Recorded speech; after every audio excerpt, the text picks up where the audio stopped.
Never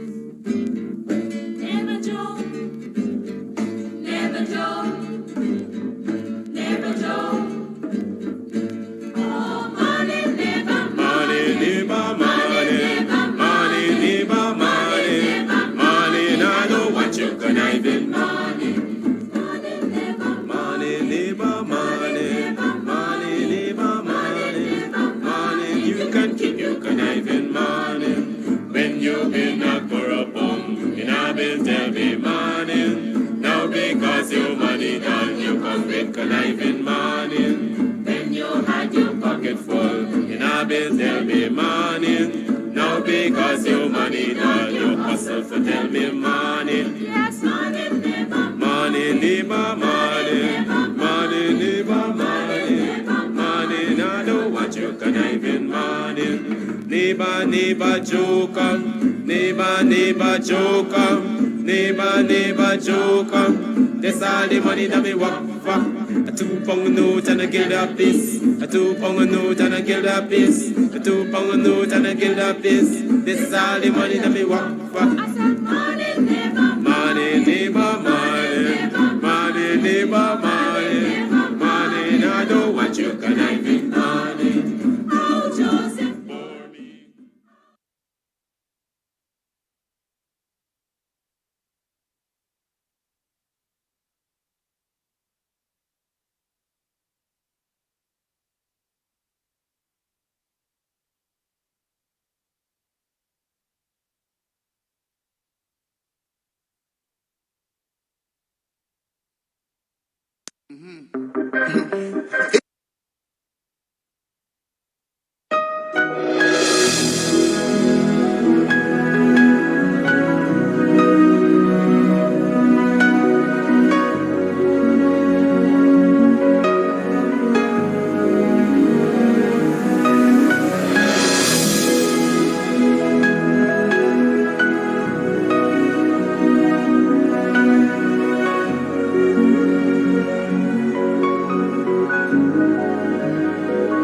You are here, moving in our midst.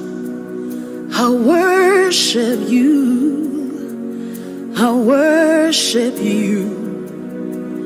You are here, working in this place. I worship you, I worship you. You are here, moving in our midst. I worship you, I worship you. You are here, working in this place. I worship you, I worship you. Hey, Waymaker, miracle worker, promise keeper, light in the darkness. My God, that is who you are. Waymaker, miracle worker, promise keeper, light in the darkness. My God, that is who you are. You are here, touching every heart. I worship you, I worship you. You are here, healing every heart. I worship you, I worship you. You are here, turning lives around. I worship you, I worship you. You are here, mending every heart. I worship you, I worship you. Hey, we make a miracle walker, promise keeper, light in the darkness. peace. That is who you are. Yeah, waymaker, miracle worker, promise keeper, light in the darkness. My God, that is who you are. You wipe away all tears. You mend the broken heart. You're the answer to it all.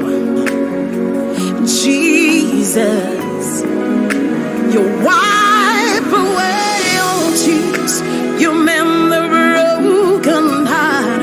You're the answer to it all, to it all. Jesus, yeah. Waymaker, miracle worker, promise keeper, light in the darkness. My God, that is who you are. Waymaker, miracle worker, promise keeper, light in the darkness. My God, that is who you are. You are here, touching every life. I worship you. Oh, shadadabakasa. I worship you. You are here, meeting every need. I worship you. I worship you. Oh, shande amazeke ane.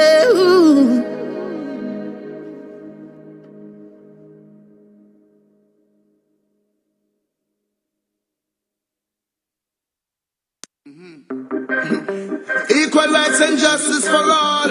Rise and never fall. Tell themselves, boom. What they gonna do when none for them not true? Say what they gonna do, them get slew, yeah. Who do you think you are? We're living in a small world.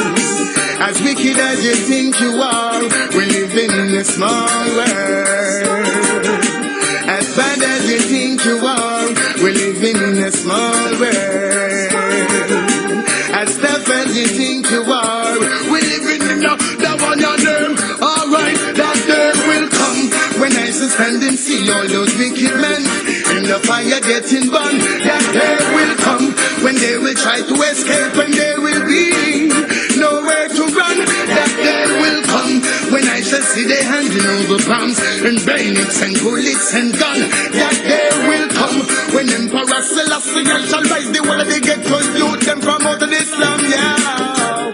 And the day I would love to see their face for all those evil they do to the human race and try to take things out of place, run away to space, shoot them in the air. After one judgment you are gonna get the taste when them find out that them can't escape. Sadness face and none the people them trace. Smile on my face, that day will come when I shall stand and see all those wicked men in the fire getting burned. That day will come when they will try to escape and there will be nowhere to run. That day will come when I shall see they handing over bombs and bayonets and bullets and guns. That day will come when Emperor Selassie shall rise the one of the ghetto youth them out of this slum. Boom. Who do you think you are? We're living in a small world.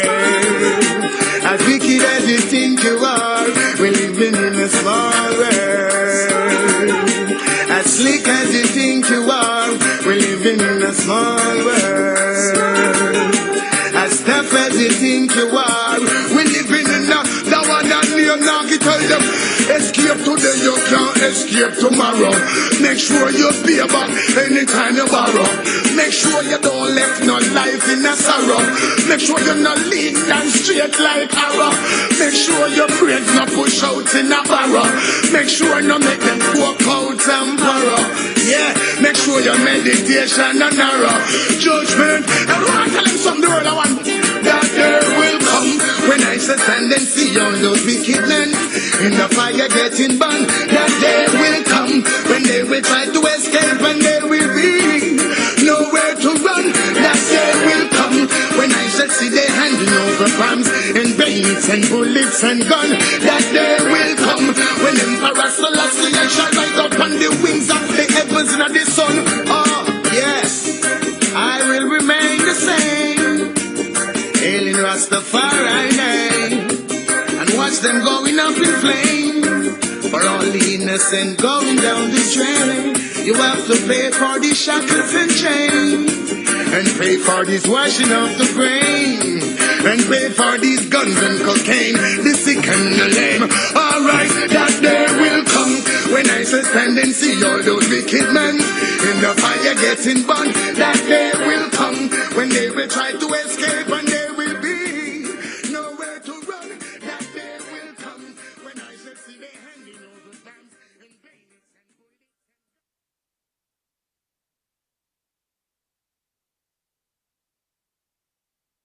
bullets. As we gather here tonight, the image of a violent mob assaulting this Capitol, desecrating our democracy, remain vivid in all our minds. Lives were put at risk, many of your lives. Lives were lost. Extraordinary courage was summoned. The insurrection was an existential crisis, a test of whether our democracy could survive, and it did. But the struggle is far from over. The question of whether our democracy will long endure is both ancient and urgent. As old as our republic, still vital today.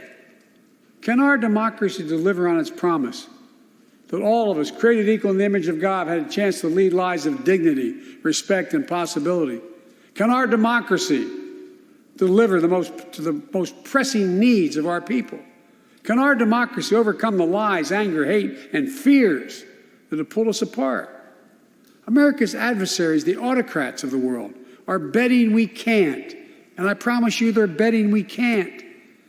They believe we're too full of anger and division and rage. They look at the images of the mob that assaulted the Capitol as proof that the sun is setting on American democracy. But they're wrong. You know it, I know it. But we have to prove them wrong. We have to prove democracy still works, that our government still works, and we can deliver for our people. In our first 100 days together, we've acted to restore people's faith in democracy to deliver. We're vaccinating the nation.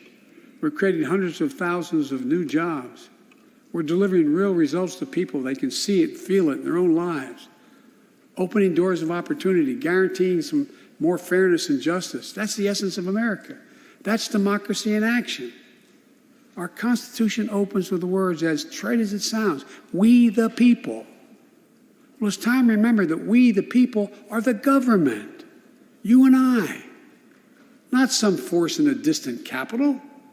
Not some powerful force that we have no control over. It's us. It's we, the people. In another era, when our democracy was tested, Franklin Roosevelt reminded us, in America, we do our part. We all do our part. That's all I'm asking. That we do our part, all of us. That if we do that, we will meet the center challenge of the age by proving that democracy is durable and strong. Autocrats will not win the future. We will. America will. And the future belongs to America. As I stand here tonight before you in a new and vital hour of life and democracy of our nation, and I can say with absolute confidence, I have never been more confident or optimistic about America. Not because I'm president, because of what's happening with the American people. We've stared into the abyss of insurrection and autocracy, pandemic and pain, and we, the people, did not flinch. At the very moment our adversaries were certain we'd pull apart and fail, we came together, we united. With light and hope, we summoned a new strength, new resolve to position us to win the competition of the 21st century. On our way to a union more perfect, more prosperous, and more just, as one people, one nation, and one America. Folks, as I told every world leader I've ever met with over the years, it's never, ever, ever been a good bet to bet against America, and it still isn't. We're the United States of America. There's not a single thing nothing beyond our capacity. We can do whatever we set our minds to if we do it together. So let's begin to get together. God bless you all, and may God protect our troops. No people come to Jamaica and no know how we live things. Say everything nice too, we full of vibes and thing. Them same one feel it to them heart when them get few understand the real thing. Yeah, me day at town one day, up with a white man we come all the way from Norway, and him turn to me and say, how comes Jamaica full of so much screw face? Same time I lift me head to the sky, and a teardrop fall from me high. Me say, my youth, come we go out for a drive. Let me show you why me cry. Look on the gully side. Do you see anything to smile about? Look at that hungry child, yeah. Do you see anything to smile about? Look at the schools where you them go forget them education. Do you see anything to smile about? Look at the conditions of our police stations. Do you see anything to smile about? No. Same time the brother say, how can the nation be living this way? And the next thing him say, how can the government play so many games? Same time my heart fall to the ground, cause there's much more where that comes from. Certain place they are worse than slum. Youth man come and take a look on Riverton. Do you see anything to smile about? Look on Pienland, yeah. Do you see anything to smile about? Flankers, Mobe and Saffras Heights in Spain. Do you see anything to smile about? Hope Flats, Kent, Mudtown, they're all the same. Do you see anything to smile about? No, no. No, no, no, no, no, no, no, no, no, no, no. Oh, no, no. Oh, no, no. No, when me say, no people come to Jamaica and no know how we live things. Say everything nice too, we full of vibes and things. Them same one feel it to them heart when them get for you overstand the real thing. When them look on the gully side, them no see nothing they fi smile about. When them look on a hungry child, yeah. Them no see nothing they fi smile about. When them look on the schools where the youth them go forget them education, them no see nothing they fi smile about. When them sight up the condition of the police station, them no see nothing they fi smile about. My story say, me day at town one day, I par with a white man we come all the way from Norway. And him turn to me and say, how comes Jamaica full of so much screw face? Same time I lift me head to the sky, and a teardrop fall from me high. Me say, my youth, come we go out for a drive. Let me show you why me cry. Take a look on Riverton. Do you see anything to smile about? Look on Pienland, yeah. Do you see anything to smile about? Canterbury, Mumbai, March Ben Road over Spain. Do you see anything to smile about? No flicker place, they are in a jam down today. With nothing other to smile about. No, no.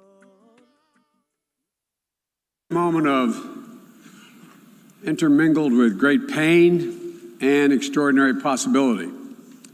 We've lost so much to this devastating pandemic that continues to claim lives around the world and impact so much on our existence.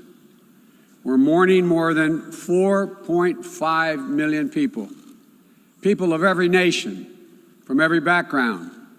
Each death is an individual heartbreak, but our shared grief is a poignant reminder that our collective future will hinge on our ability to recognize our common humanity and to act together. Ladies and gentlemen, this is the clear and urgent choice that we face here at the dawning of what must be a decisive decade for our world. A decade that will quite literally determine our futures. As a global community, we're challenged by urgent and looming crises, wherein lie enormous opportunities if we can summon the will and resolve to seize these opportunities. Will we work together to save lives, defeat COVID-19 everywhere, and take the necessary steps to prepare ourselves for the next pandemic, for there will be another one? Or will we fail to harness the tools at our disposal as the more virulent and dangerous variants take hold? Will we meet the threat of challenging climate, the challenging climate we're all feeling, already ravaging every part of our world with extreme weather? Or will we suffer the merciless march of ever-worsening droughts and floods, more intense fires and hurricanes, longer heat waves, and rising seas? Will we affirm and uphold the human dignity and human rights under which nations in common cause more than 7 decades ago formed this institution? Will we apply and strengthen the core tenets of the international system, including the UN Charter and the Universal Declaration of Human Rights, as we seek to shape the emergence of new technologies and deter new threats? Or will we allow those universal principles to be trampled and twisted in the pursuit of naked political power?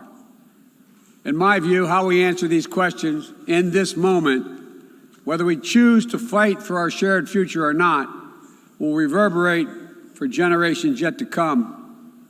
Simply put, we stand, in my view, at an inflection point in history. And I'm here today to share with you how the United States intends to work with partners and allies to answer these questions, and the commitment of my new administration to help lead the world toward a more peaceful, prosperous future for all people. Instead of continuing to fight the wars of the past, we are fixing our eyes on devoting our resources to the challenges that hold the keys to our collective future.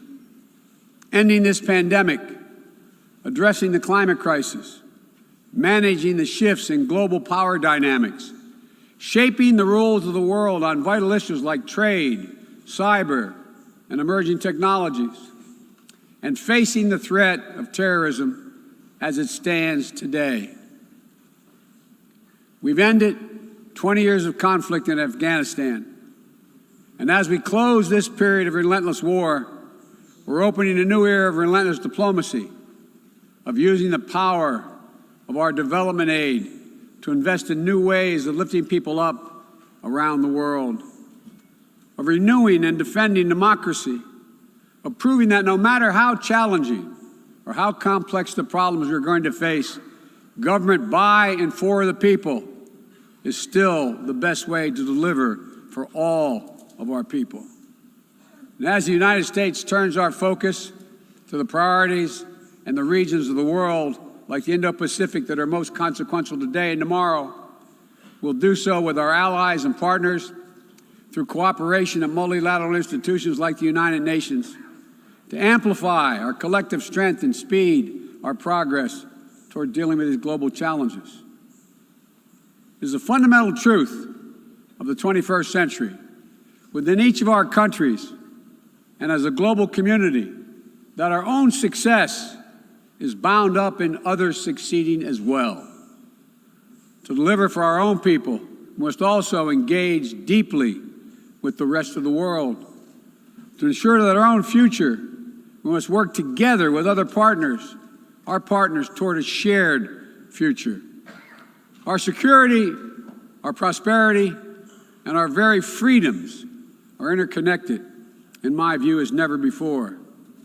And so, I believe we must work together as never before. Over the last 8 months, I prioritized rebuilding our alliances, revitalizing our partnerships, and recognizing they're essential and central to America's enduring security and prosperity. We have reaffirmed our sacred NATO alliance to Article 5 commitment. We're working with our allies toward a new strategic concept that will help our alliance better take on evolving threats of today and tomorrow. We renewed our engagement with the European Union, a fundamental partner in tackling a full range of significant issues facing our world today. We elevated the Quad partnership among Australia, India, Japan, and the United States to take on challenges ranging from health security to climate to emerging technologies. We're engaging with regional institutions from ASEAN to the African Union to the Organization of American States to focus on people's urgent needs for better health and better economic outcomes. We're back at the table in international forums, especially the United Nations, to focus attention and to spur global action on shared challenges. We are re-engaged at the World Health Organization and working in close partnership with COVAX to deliver life-saving vaccines around the world. We rejoined the Paris Climate Agreement, and we're running to retake a seat in the Human Rights Council next year at the UN. And as the United States seeks to rally the world to action, we will lead not just with the example of our power, but God willing with the power of our example. Make no mistake, the United States will continue to defend ourselves, our allies, and our interests against attack, including terrorist threats, as we prepare to use force, if any is necessary. But to defend our vital U.S. national interest, including against ongoing and imminent threats. But the mission must be clear and achievable, undertaken with informed consent of the American people, and whenever possible, in partnership with our allies. U.S. military power must be our tool of last resort, not our first. And it should not be used as an answer to every problem we see around the world. Indeed, today, many of our greatest concerns cannot be solved or even addressed through the force of arms. Bombs and bullets cannot defend against COVID-19 or its future variants. To fight this pandemic, we need a collective act of science and political will. We need to act now to get shots in arms as fast as possible and expand access to oxygen, tests, treatments to save lives around the world. And for the future, we need to create a new mechanism to finance global health security that builds on our existing development assistance and global health and a global health threat council that is armed with the tools we need to monitor and identify emerging pandemics so that we can take immediate action. Already, the United States has put more than $15 billion toward the global COVID response. We've shipped more than 160 million doses of COVID-19 vaccine to other countries.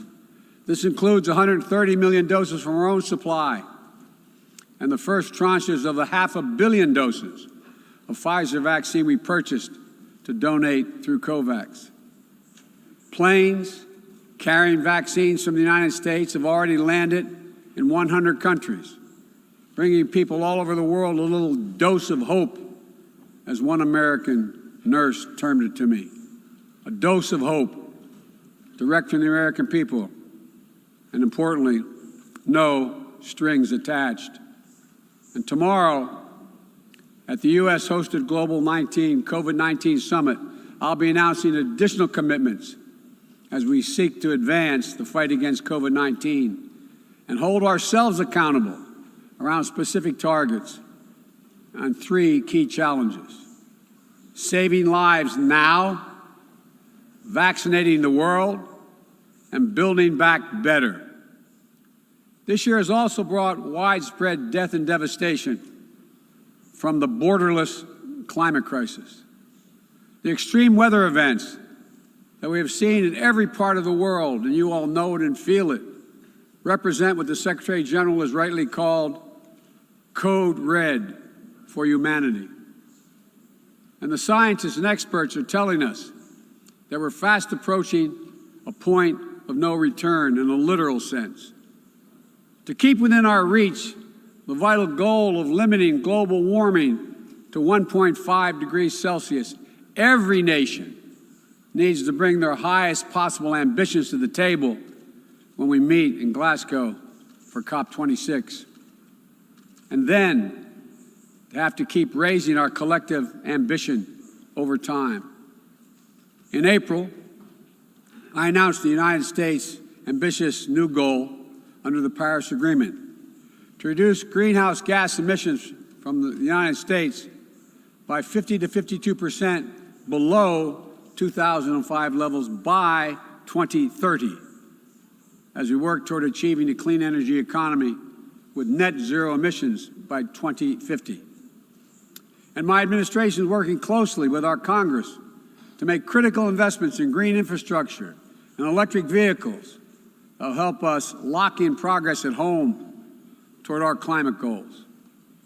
And the best part is, making these ambitious investments isn't just good climate policy, it's a chance for each of our countries to invest in ourselves and our own future. It's an enormous opportunity to create good-paying jobs for workers in each of our countries and to spur long-term economic growth that will improve the quality of life for all of our people. We also have to support the countries and people that will be hit the hardest and that have the fewest resources to help them adapt. In April, I announced the United States will double our public international financing to help developing nations tackle the climate crisis. And today, I'm proud to announce that we'll work with the Congress to double that number again, including for adaptation efforts. This will make the United States a leader in public climate finance, and with our added support, together with increased private capital and from other donors, we'll be able to meet the goal of mobilizing $100 billion to support climate action in developing nations. As we deal with these crises, we're also encountering a new era, an era of new technologies and possibilities that have potential to release and reshape every aspect of human existence. And it's up to all of us to determine whether these technologies are a force to empower people or to deepen repression. As new technologies continue to evolve, we'll work together with our democratic partners to ensure that new advances in areas from biotechnology to quantum computing, 5G, artificial intelligence, and more are used to lift people up, to solve problems, and advance human freedom, not to suppress dissent or target minority communities. And the United States intends to make a profound investment in research and innovation, working with countries at all stages of economic development to develop new tools and technologies to help us tackle the challenges of this second quarter of the 21st century and beyond. We're hardening our critical infrastructure against cyber attacks, disrupting ransomware networks, and working to establish clear rules of the road for all nations as it relates to cyberspace. We'll reserve the right to respond decisively to cyber attacks that threaten our people, our allies, or our interests. We will pursue new rules of global trade and economic growth that strive to level the playing field so that it's not artificially tipped in favor of any one country at the expense of others. And every nation has the right and opportunity to compete fairly. We will strive to ensure that basic labor rights, environmental safeguards, and intellectual property are protected, and that the benefits of globalization are shared broadly throughout all our societies. We'll continue to uphold the long-standing rules and norms that have formed the guardrails of international engagement for decades, that have been essential to the development of nations around the world. Bedrock commitments like freedom of navigation, adherence to international laws and treaties, support for arms control measures that reduce the risk and enhance transparency. Our approach is firmly grounded and fully consistent with the United Nations mission and the values we've agreed to when we drafted this charter. These are commitments we all made and that we're all bound to uphold. And as we strive to deal with these urgent challenges, whether they're long-standing or newly emerging, we must also deal with one another. All of the major powers of the world have a duty, in my view, to carefully manage their relationships so they do not tip from responsible competition to conflict. The United States will compete and will compete vigorously and lead with our values and our strength. We'll stand up for our allies and our friends and oppose attempts by stronger countries to dominate weaker ones, whether through changes to territory by force, economic coercion, technical exploitation, or disinformation. But we're not seeking, say it again, we are not seeking a new Cold War or a world divided into rigid blocs. The United States is ready to work with any nation that steps up and pursues peaceful resolution to shared challenges, even if we have intense disagreements in other areas, because we'll all suffer the consequences of our failure if we do not come together to address the urgent threats like COVID-19 and climate change, or enduring threats like nuclear proliferation. The United States remains committed to preventing Iran from gaining a nuclear weapon. We're working with the P5+1 to engage Iran diplomatically and to seek a return to JCPOA. We're prepared to return to full compliance if Iran does the same. Similarly, we seek serious and sustained diplomacy to pursue the complete denuclearization of the Korean Peninsula. We seek concrete progress toward an available plan with tangible commitments that would increase stability on the peninsula and in the region, as well as improve the lives of the people in the Democratic People's Republic of Korea. We must also remain vigilant to the threat of terror that terrorism poses to all our nations, whether emanating from distant regions of the world or in our own backyard. We know the bitter sting of terrorism is real. We've almost all experienced it. Last month, we lost 13 American heroes and almost 200 innocent Afghan civilians in a heinous terrorist attack at the Kabul airport. Those who commit acts of terrorism against us will continue to find a determined enemy in the United States. The world today is not the world of 2001, though. And the United States is not the same country we were when we were attacked on 9/11 20 years ago. Today, we're better equipped to detect and prevent terrorist threats, and we are more resilient in our ability to repel them and to respond. We know how to build effective partnerships to dismantle terrorist networks by targeting their financing and support systems, countering their propaganda, preventing their travel, as well as disrupting imminent attacks. We'll meet terrorist threats that arise today and in the future with a full range of tools available to us, including working in cooperation with local partners so that we need not be so reliant on large-scale military deployments. One of the most important ways we can effectively enhance security and reduce violence is by seeking to improve the lives of the people all over the world who see that their governments are not serving their needs. Corruption fuels inequality, siphons off a nation's resources, spreads across borders, and generates human suffering, is nothing less than a national security threat in the 21st century. Around the world, we're increasingly seeing citizens demonstrate their discontent, seeing the wealthy and well-connected grow richer and richer, taking payoffs and bribes, operating above the law, while the vast majority of the people struggle to find a job or put food on the table, or to get their businesses off the ground, or simply send their children to school. People have taken to the streets in every region to demand that their governments address people's basic needs, give everyone a fair shot to succeed, and protect their God-given rights. And in that chorus of voices across languages and continents, we hear a common cry, a cry for dignity, simple dignity. As leaders, it's our duty to answer that call, not to silence it.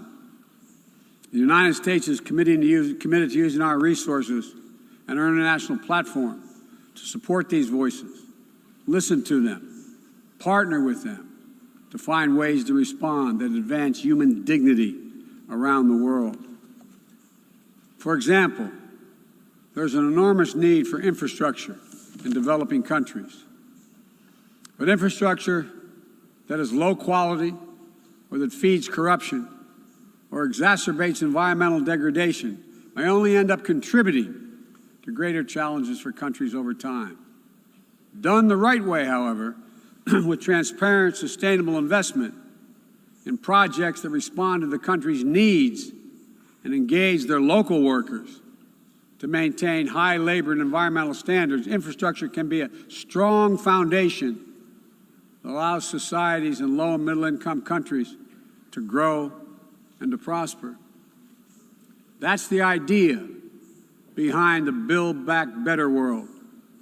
And together with the private sector and our G7 partners, we aim to mobilize hundreds of billions of dollars in infrastructure investment. We will also continue to be the world's largest contributor to humanitarian assistance, bringing food, water, shelter, emergency health care, and other vital life-saving aid to millions of people in need. When the earthquake strikes, a typhoon rages, or disaster anywhere in the world, the United States shows up. We'll be ready to help. And at a time when nearly 1 in 3 people globally do not have access to adequate food just last year, the United States is committing to rallying our partners to address immediate malnutrition and to ensure that we can sustainably feed the world for the decades to come. To that end, the United States is making a $10 billion commitment to end hunger and invest in food systems at home and abroad. Since 2000, the United States government has provided more than $140 billion to advance health and strengthen health systems, and we will continue our leadership to drive these vital investments to make people's lives better every single day. Just give them a little breathing room. And as we strive to make lives better, we must work with renewed purpose to end the conflicts that are driving so much pain and hurt around the world. We must redouble our diplomacy and commit to political negotiations, not violence, as a tool of first resort. To manage tensions around the world, we must seek a future of greater peace and security for all people of the Middle East. The commitment of the United States to Israel's security is without question, and our support for an independent Jewish state is unequivocal. But I continue to believe that a two-state solution is the best way to ensure Israel's future as a Jewish democratic state, living in peace alongside a viable state. We cannot give up on solving raging civil conflicts, including in Ethiopia and Yemen, where fighting between warring parties is driving famine, horrific violence, human rights violations against civilians, including the unconscionable use of rape as a weapon of war. We'll continue to work with the international community to press for peace and bring an end to this suffering. As we pursue diplomacy across the board, the United States will champion the democratic values that go to the very heart of who we are as a nation and a people: freedom, equality, opportunity, and a belief in the universal rights of all people. It's stamped into our DNA as a nation, and critically, it's stamped into the DNA of this institution, the United States. We sometimes forget, I quote the opening words of the Universal Declaration of Human Rights, quote, "The equal and inalienable rights of all members of the human family is the foundation of freedom, justice, and peace in the world.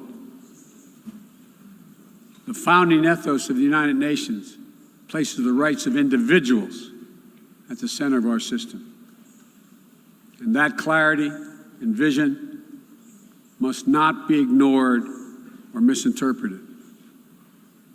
The United States will do our part, but will be more successful and more impactful if all of our nations are working toward the full mission to which we are called. That's why more than 100 nations united again around a shared statement, and the Security Council adopted a resolution outlining how we'll support the people of Afghanistan moving forward, laying out the expectations to which we'll hold the Taliban when it comes to respecting universal human rights. We all must advocate for women, the rights of women and girls to use their full talents, to contribute economically, politically, and socially, and pursue their dreams free of violence and intimidation. From Central America to the Middle East to Africa to Afghanistan, wherever it appears in the world. We all must call out and condemn the targeting and oppression of racial, ethnic, and religious minorities when it occurs whether it occurs in Xinjiang or northern Ethiopia or anywhere in the world. We all must defend the rights of LGBTQI individuals so they can live and love openly without fear, whether it's Chechnya or Cameroon or anywhere. As we steer our nations toward this inflection point and work to meet today's fast-moving, cross-cutting challenges, let me be clear. I am not agnostic about the future we want for the world. The future will belong to those who embrace human dignity, not trample it. The future will belong to those who unleash the potential of their people, not those who stifle it. The future will belong to those who give their people the ability to breathe free, not those who seek to suffocate their people with an iron hand. Authoritarianism, the authoritarianism of the world, may seek to proclaim the end of the age of democracy, but they're wrong. The truth is, the democratic world is everywhere. It lives in the anti-corruption activists, the human rights defenders, the journalists, the peace protesters. On the front lines of this struggle in Belarus, Burma, Syria, Cuba, Venezuela, and everywhere in between. It lives in the brave women of Sudan who withstood violence and oppression to push a genocidal dictator from power and who keep working every day to defend their democratic progress. It lives in the proud Moldovans who helped deliver a landslide victory for the forces of democracy with a mandate to fight graft, to build a more inclusive economy. It lives in the young people of Zambia who harnessed the power of their vote for the first time, turning out in record numbers to denounce corruption and chart a new path for their country. And while no democracy is perfect, including the United States, we'll continue to struggle to live up to the highest ideals to heal our divisions. And we face down violence and insurrection. Democracy remains the best tool we have to unleash our full human potential. My fellow leaders, this is a moment where we must prove ourselves the equals of those who come before us, who with vision and values and determined faith in our collective future built our United Nations, broke the cycle of war and destruction, and laid the foundations for more than 7 decades of relative peace and growing global prosperity. Now, we must again come together to affirm the inherent humanity that unites us is much greater than any outward divisions or disagreements. We must choose to do more than we think we can do alone so that we accomplish what we must together. Ending this pandemic and making sure we're better prepared for the next one. Staving off climactic climate change and increasing our resilience to the impacts we already are seeing. Ensuring a future where technologies are a vital tool to solving human challenges and empowering human potential, not a source of greater strife and repression. These are the challenges that we will determine what the world looks like for our children and our grandchildren and what they'll inherit. We can only meet them by looking to the future. I stand here today for the first time in 20 years with the United States not at war. We've turned the page. All the unmatched strength, energy, and commitment, will, and resources of our nation are now fully and squarely focused on what's ahead of us, not what was behind. I know this. As we look ahead, we will lead. We will lead on all the greatest challenges of our time, from COVID to climate, peace and security, human dignity and human rights, but we will not go it alone. We will lead together with our allies and partners and in cooperation with all those who believe as we do that this is within our power to meet these challenges, to build a future that lifts all of our people and preserves this planet. But none of this is inevitable. It's a choice. And I can tell you where America stands. We will choose to build a better future. We, you and I, we have the will and capacity to make it better. Ladies and gentlemen, we cannot afford to waste any more time. Let's get to work. Let's make our better future now. We can do this. It's within our power and capacity. Thank you. God bless you all.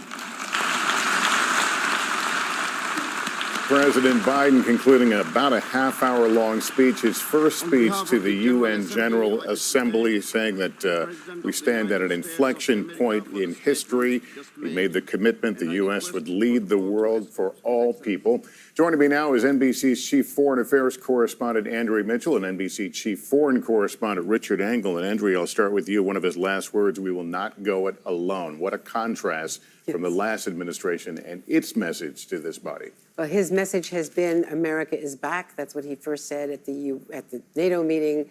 That's what he's saying today. This, of course, is undermined to a certain extent by the flap with the French over the submarine deal with Australia, that he is now in a tense situation with America's oldest ally, the French, withdrawing the ambassador. So that does color this, that casts a shadow over this. But this speech was all about alliances. He said specifically, as we turn to the Indo-Pacific, meaning to China, he tried to assuage European fears that he's turning away from Europe. He said we will do it with our allies and partners. That was as close as he came to trying to reassure the French and others in Europe that he is not ignoring them because of what they see as an increasing military threat from China. I think what really distinguished this, though, was him saying that the use of military force will be our last choice, not our first. That after 20 years in Afghanistan, casting this withdrawal in the best possible light, that the war is over, not talking about all the challenges, of course, that go with it, the continuing challenge, saying that we can still deter terrorism, but we've already shown that it's very, very difficult to do it without boots on the ground, without the intelligence. But the big emphasis, I think, is on climate. That was the huge emphasis here. We've got to deal with it. We can't waste any more time. That's the future.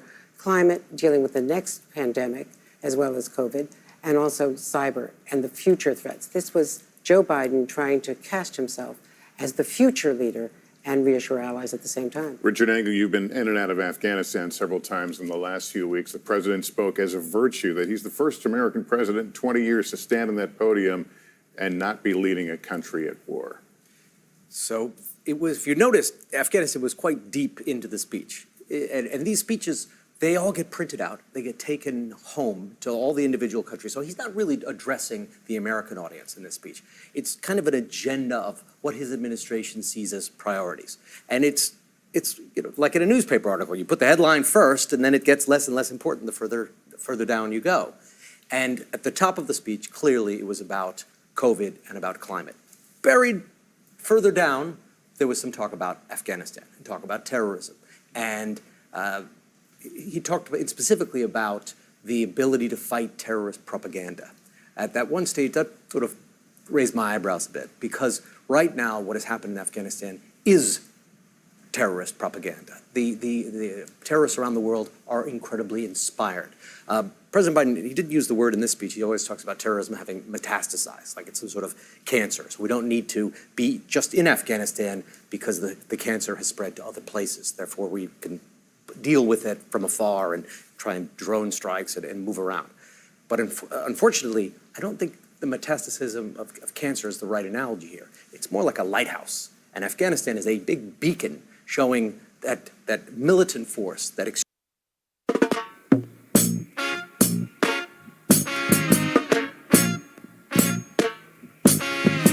until the philosophy which old one race superior and another inferior is finally and permanently discredited and abandoned. Everywhere is war. It's a war that until they're no longer first class and second class citizens of any nation, until the color of a man's skin is of no more significance than the color of his eyes. Miss a war that until the basic human rights are equally guaranteed to all without regard to race. This a war that until that day, the dream of lasting peace, world citizenship, rule of international morality will remaining but a fleeting illusion to be pursued but never attained. Now everywhere is war, war, and until the ignoble and unhappy regime that hold our brothers in Angola, in Mozambique, South Africa, subhuman bondage have been toppled, totally destroyed. Well, everywhere is war. Miss a war.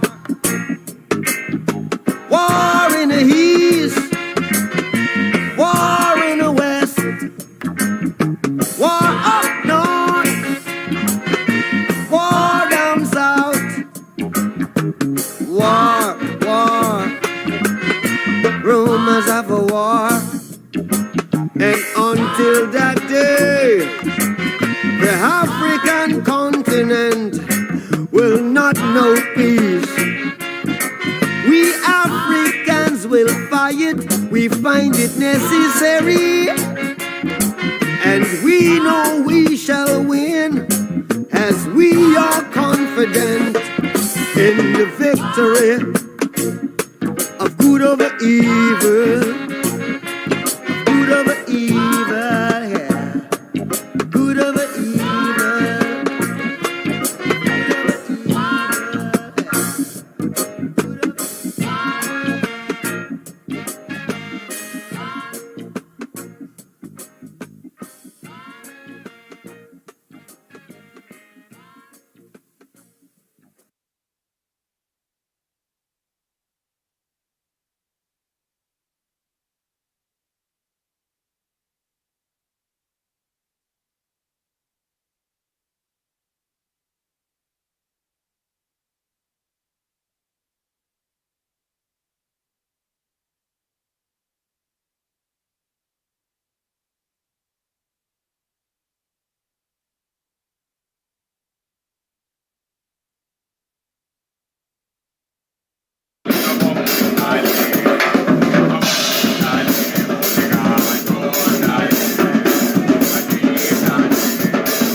Pareces con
build every morning. Now because your money done, you come with conniving morning. Then you had your pocket full. In a build every morning. Now because your money done, you hustle for tell me morning. Yes, morning, neighbor. Morning, neighbor, morning. Morning, neighbor, morning. Morning, I don't want you conniving morning. Neighbor, neighbor, joker. Neighbor, neighbor, joker. Neighbor, neighbor, joker. That's all the money that me walk for. A 2 pound note and a guild piece. A 2 pound note and a guild piece. A 2 pound note and a guild piece. This all the money that me walk for. I said, morning, neighbor. Morning, neighbor, morning. Morning, neighbor, morning. Morning, I don't want you conniving morning. Oh, Joseph. Oh, Joseph.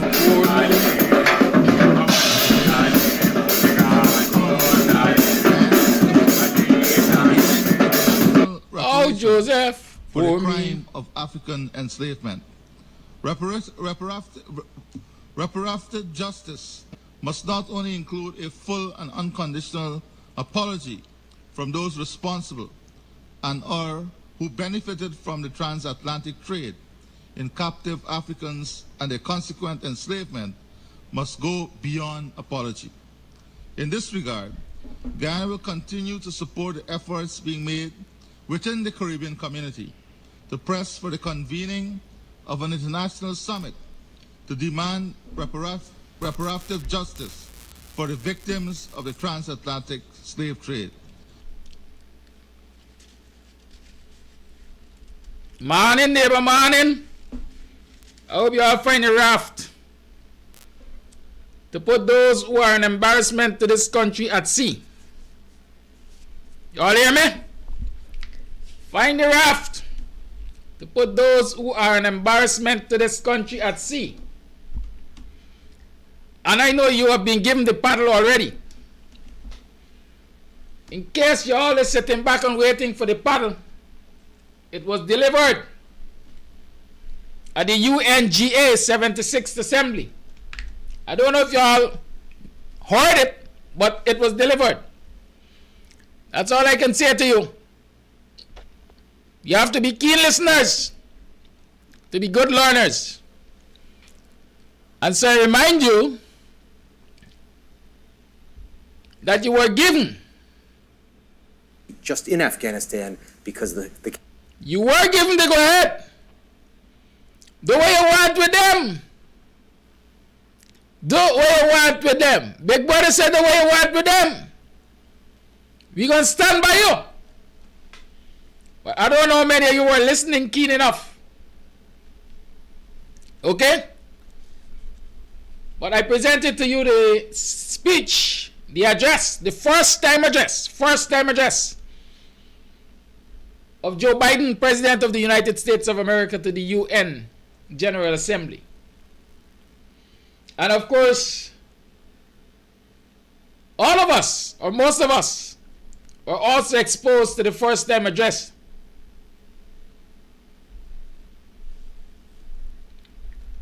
of the fat guy, the masquerader, the installed president of Guyana. And so when I look at the two, it's like they say comparing chalk to cheese. But we will always get the opportunity to compare chalk to cheese. We will always get the opportunity to see what the difference of a good education makes. Joe Biden benefited from a good education, I would think.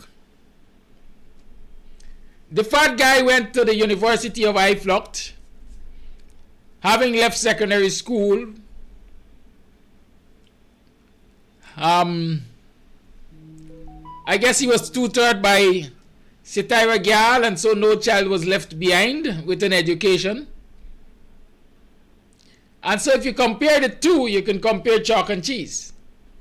One guy who was exposed to perhaps the finest of educational institutions, and one who chose to pelt school roof and then go to the University of Iflocht for his first degree, and then engage You remember, man, up there, here, one way there. One of the cohorts of the indecent PPP to be a supervisor as he pursued a PhD at the University of the West Indies. I want to remind you all that from those actions, I am convinced that university, not even the university, well, the University of West Indies, among other CARICOM agencies like the CCJ, in my book, they have no credibility whatsoever. None. Just like this illegitimate government. They have no credibility. And when you find things and people without credibility, you treat them just like that. Treat them like they deserve. Throw them out with the bath water. Them gonna forget you out with the bath water. Good morning, it is 7 hours 27. Welcome to another program of Buxtonian Morning Time. I trust that you've had a restful night. I trust you had a productive and safe day yesterday. I pray that none of you will get infected nor affected by the pandemic, despite the fact that it is being mismanaged badly here in Guyana. We have to hold fast to ensure that we protect ourselves and our loved ones, and you can therefore follow the protocol. Protocols are simple. Wash your hands frequently or sanitize them. Wear a mask, especially if you're going outside. Physical distance 3 to 6 feet apart from the other person. And most importantly, for me, is stay home as much as you can. Avoid crowded places. Don't go to the bacchanals. Don't help to restore the glory of any place. For as long as it involves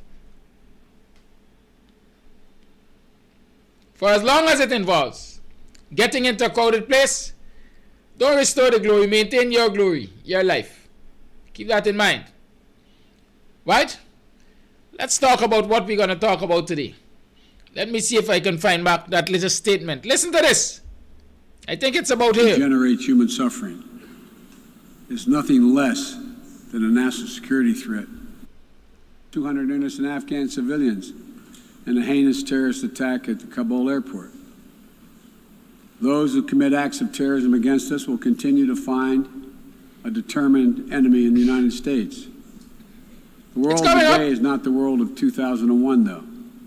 And the United States is not the same country we were when we were attacked on 9/11 20 years ago. Today, we're better equipped to detect and prevent terrorist threats, and we are more resilient in our ability to repel them and to respond.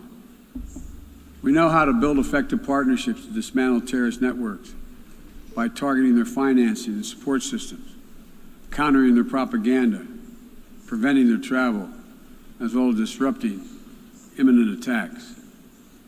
We'll meet terrorist threats that arise today and in the future with a full range of tools available to us, including working in cooperation with local partners so that we need not be so reliant on large-scale military deployments.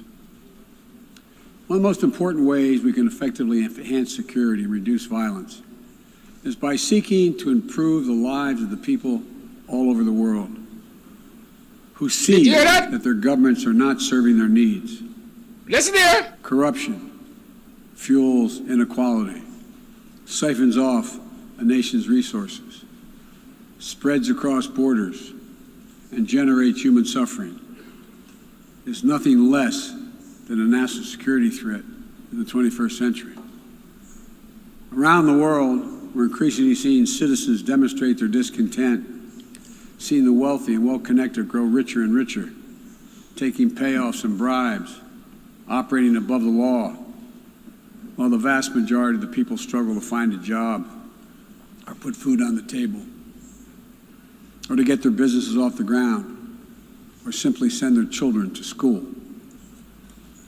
People have taken to the streets in every region to demand that their governments address people's basic needs, give everyone a fair shot to succeed, and protect their God-given rights. And in that chorus of voices, across languages and continents, we hear a common cry, a cry for dignity, simple dignity. As leaders, it's our duty to answer that call, not to silence it. The United States is committed to using our resources and our international platform to support these voices, listen to them, partner with them to find ways to respond that advance human dignity around the world. For example, the United States is committed to working with ALIO and using its resources to work with ALIO to ensure ALIO enjoys simple human dignity. But rewind a little. All around the world, we see citizens are raising their voices. And so if you don't want to raise your voice, Guyanese, then you can't be seen. If you're not prepared to go out there and sound your voices, you can't be heard. And so maybe you will not benefit from the use of the United States resources to confront the attack on simple human dignity. That's the message. And so I said, big brother, all of you were waiting on Joe Biden to address the Guyana situation. I think he has. I think he has sent a message, not only to Guyana, but the world over, that wherever citizens are willing to confront their governments for corruption and other actions which erode human dignity, his government is willing to support. And so I guess you guys have been thrown a catalyst. I await the response of the opposition and the response of Guyanese citizens as a whole. Are you going to raise your voices? Or are you going to remain docile, intellectually challenged, intellectually lazy, mentally challenged? Right? I await. I look and I wait. I also continue to educate.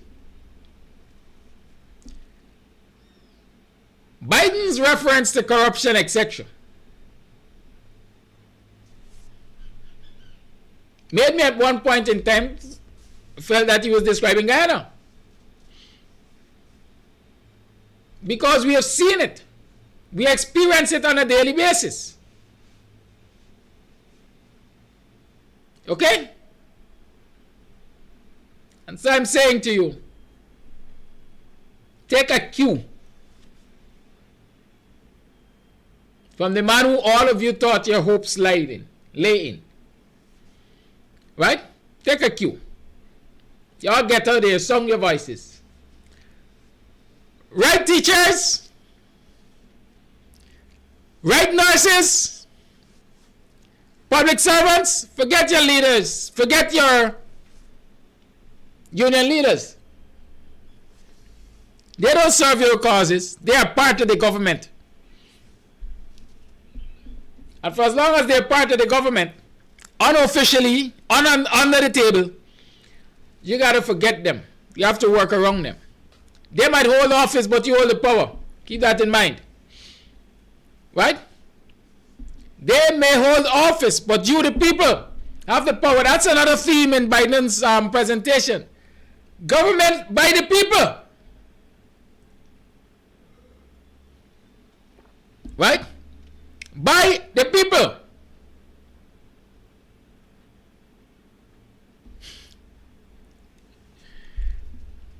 By the people. That's what you have to understand. Don't worry for the people thing. The PPP believe they are government for the people. What you have to stand for is government by the people. Okay? The unions, all of them, including the illegitimate government. They might hold office, but the people hold the power.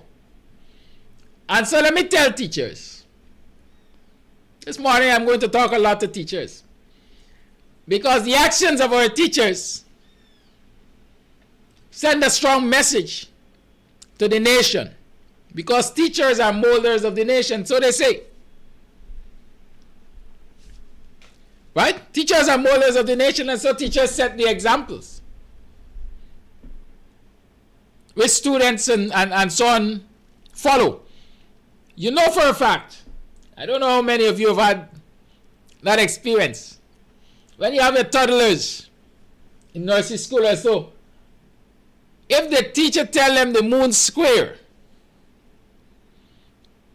you dare not convince them otherwise.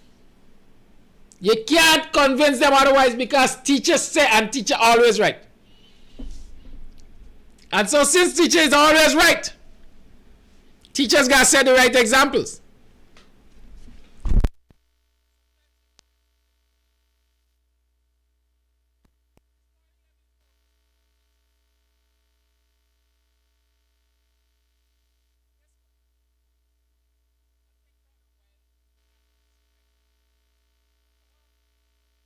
What's going on with you? Have you ever heard of a wildcat strike? A wildcat strike is a strike called by workers without the input of their unions. Y'all understand what I'm saying? A wildcat strike is one called by workers without the input of their unions. Maybe the shop steward telling you some story here. Where's the shop steward? It's a whole lot of mine. Maybe the shop steward, who really is the union representative on the job, he's a co-worker to you, he or she, might be part of the action, but doesn't officially represent the union in that piece of action, but stands as a worker. Wildcat strike. Now when you have a wildcat strike, the workers just dung tools and they do the thing, and the union has to play catch up. The union has to play catch up. If it wants to remain relevant, the union has to play catch up. In other words, like it or not, it has to jump into the action. Right? It has to jump into the action. A lot of people are of the opinion that unless a union calls a strike can't happen. It don't really happen, so you know. It is the union members who are aggrieved that must throw the first stone and force the union to get on board. The nurses did it. The only fault, the only mistake they made was to allow the yard, that low conscience creature, to step in and say negotiating on their behalf, collect a big greasy brown paper bag and left them to the wills of the illegitimate government. Y'all understand what I'm saying? The nurses did it. And so I'm encouraging the teachers.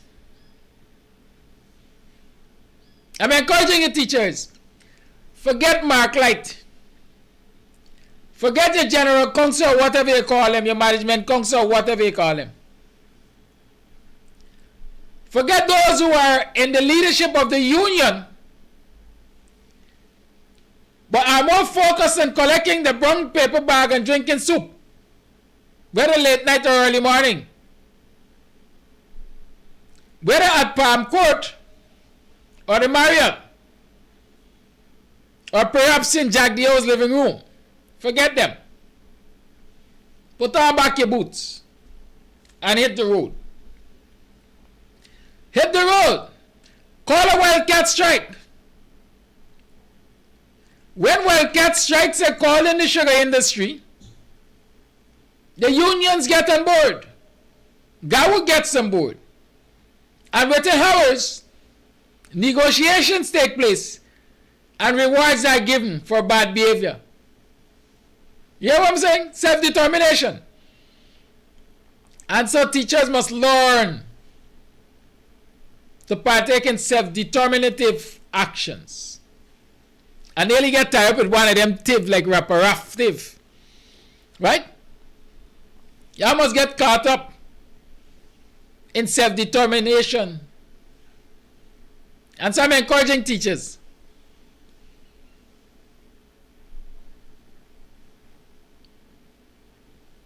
Take actions to protect yourselves.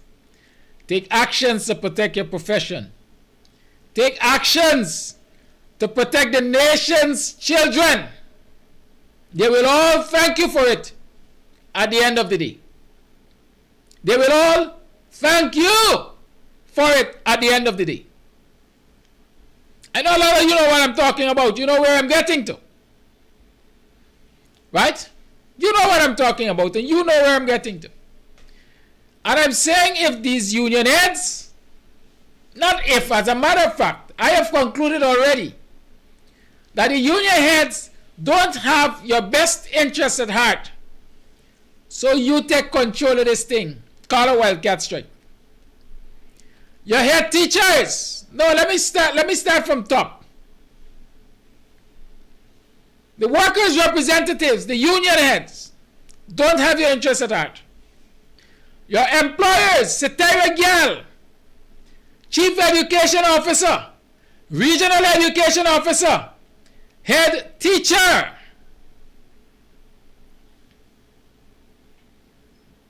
senior teachers, don't have your interests at heart. Some of them behave as if they don't even have their own interests at heart. And so teachers, you have to represent your own cause. You have to protect you, and you have to protect the nation's children. They will thank you for it.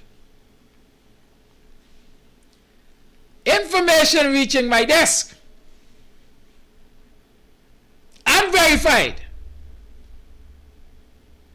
has pointed to a wicked scheme, a dangerous scheme, a life-threatening scheme in the Ministry of Education. And it is no doubt sanctioned by the highest office, Secretary Gyal, and the Chief Education Officer. And that policy, albeit it may be unwritten, has been passed down to the regional education officers and head teachers. What is that policy? When any member of staff of a school becomes infected with the virus,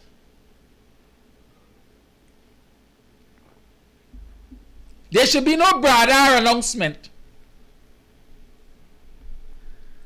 As a matter of fact, there should be no announcement. It should be dealt with, as we like to say in Guyana, hush, hush.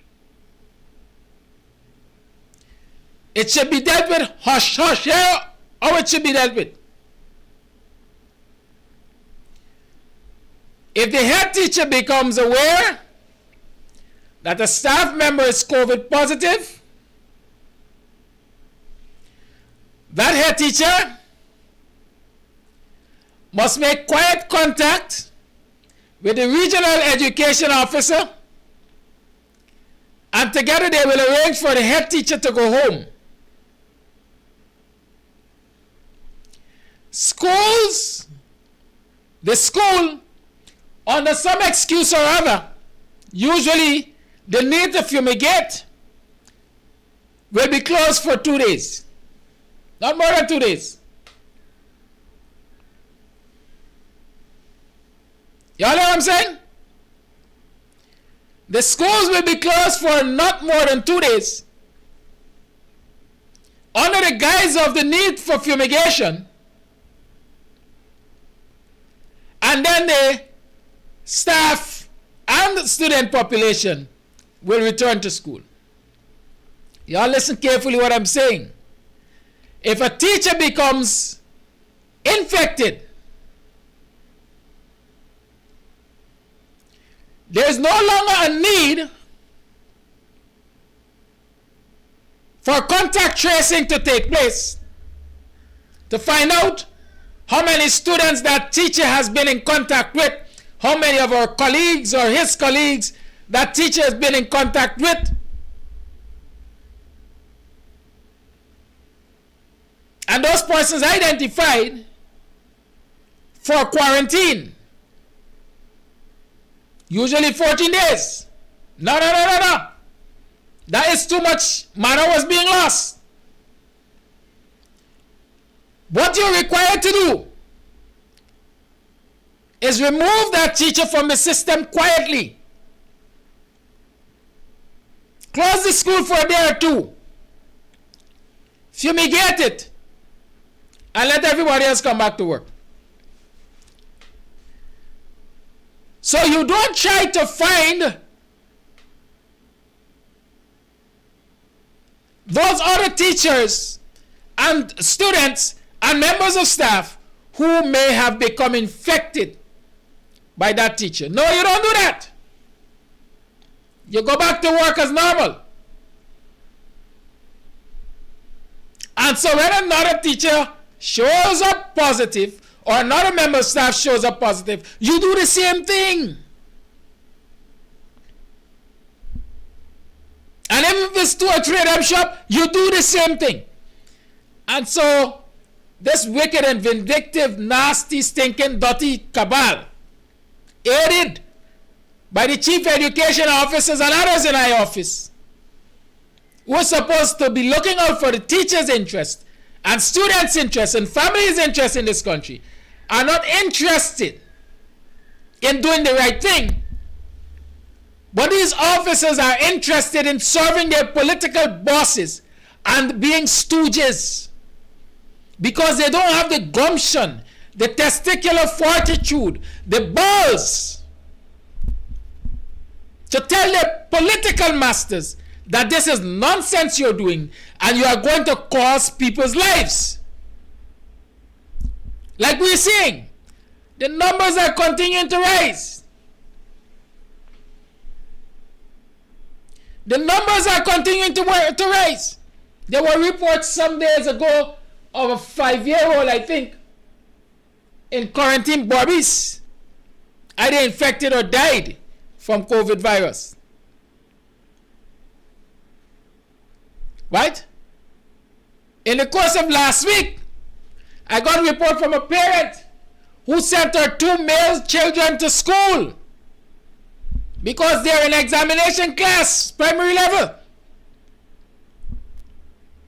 Only to find out by the Wednesday. They started school on the Monday. But by the Wednesday, her children were infected because there was at least 1 infected teacher and staff. But no, face-to-face teaching must happen.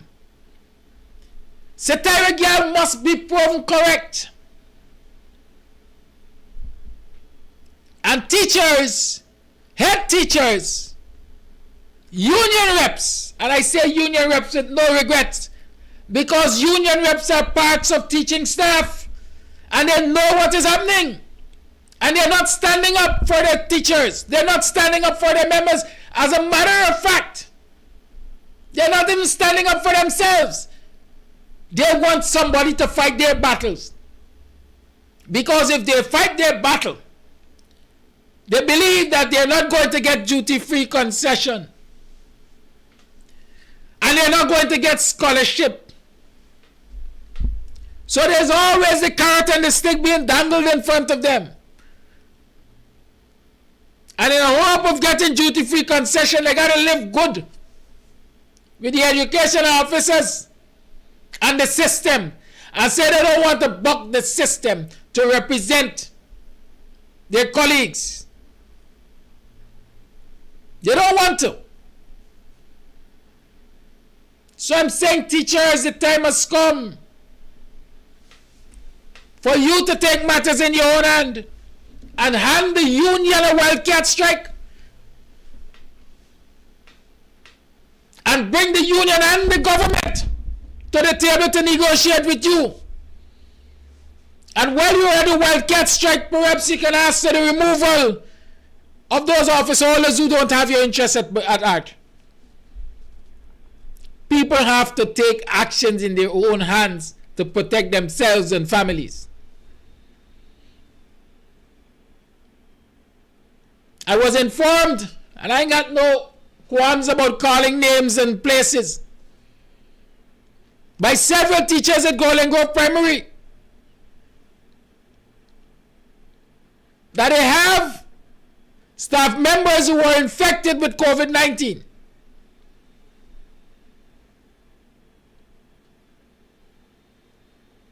And after quarantining, they were simply interviewed and given clearance to return to the job. One of them took ill on the job earlier this week. Couldn't make it into the school by herself, but she's at work. The school is not shut down. She's at work. And so teachers are living in mortal fear for their health. In the same community or catchment area, I understand that their parents were COVID-19 positive, but are sending their children to school, and those children are accepted in school. Those children are accepted in school. Well, if that is not wickedness on the part of all involved, I don't know what is. I don't know what is. If that is not wickedness, I don't know what is. And so I'm encouraging teachers, if you're on the live, call and tell me what's happening at your schools in relation to the management of this COVID-19 situation. Don't be afraid to send me inbox. If you don't want to call, send me which are the schools where the head teachers are complicit in covering up.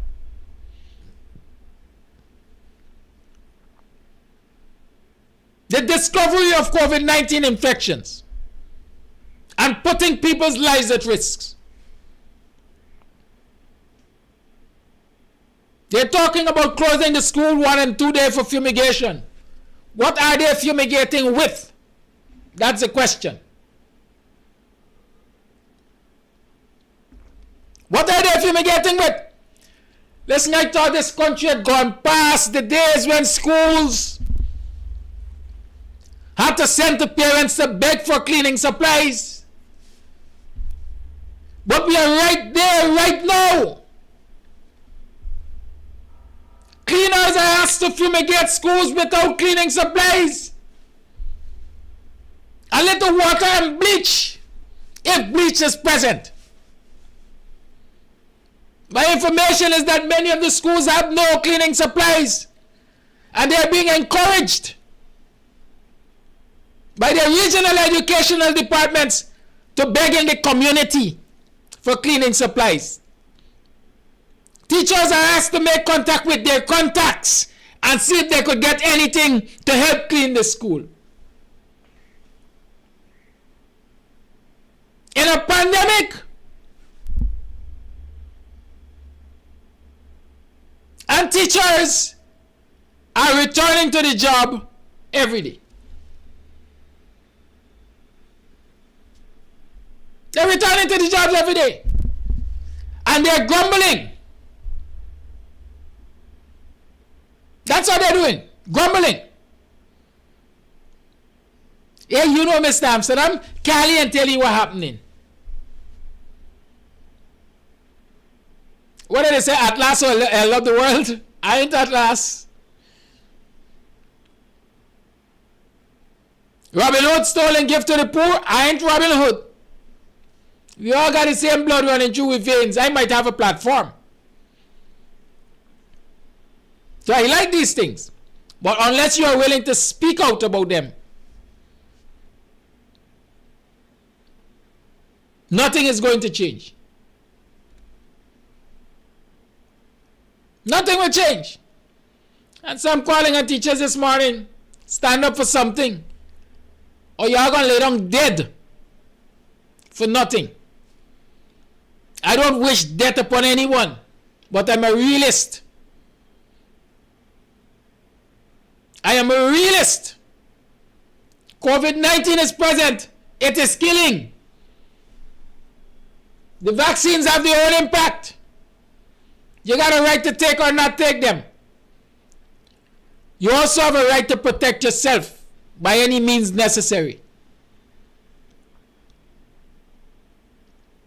And so if you are trying to protect yourselves and others are putting you at greater risk, then they become a part of the problem. And you got to deal with them. You have to deal with them. A teacher from Golden Grove Primary was accused of sending me information about what's happening over there.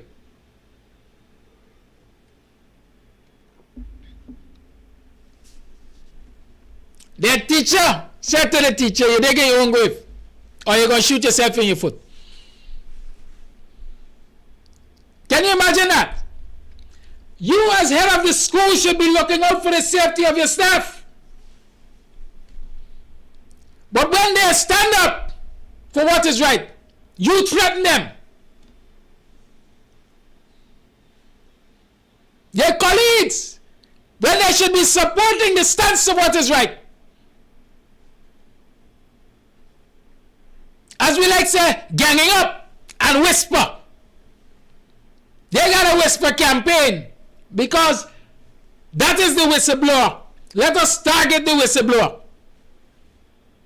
Don't consider the benefits that will come from the whistleblowing for you, your family, the community, by extension the nation, but attack the alleged whistleblower. You aren't making sense. Teachers, you are behaving like you're finally dunce.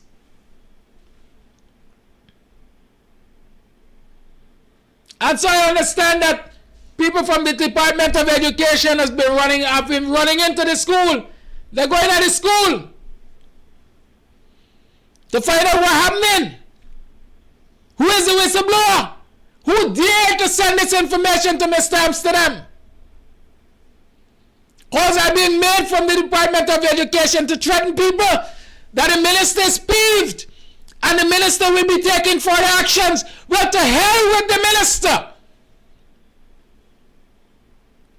Because the minister is a dunce, and not only a dunce, but an uncaring dunce. And so teachers should be telling her to put a threat in the preposition. And don't bring a wild-hoggedness to them.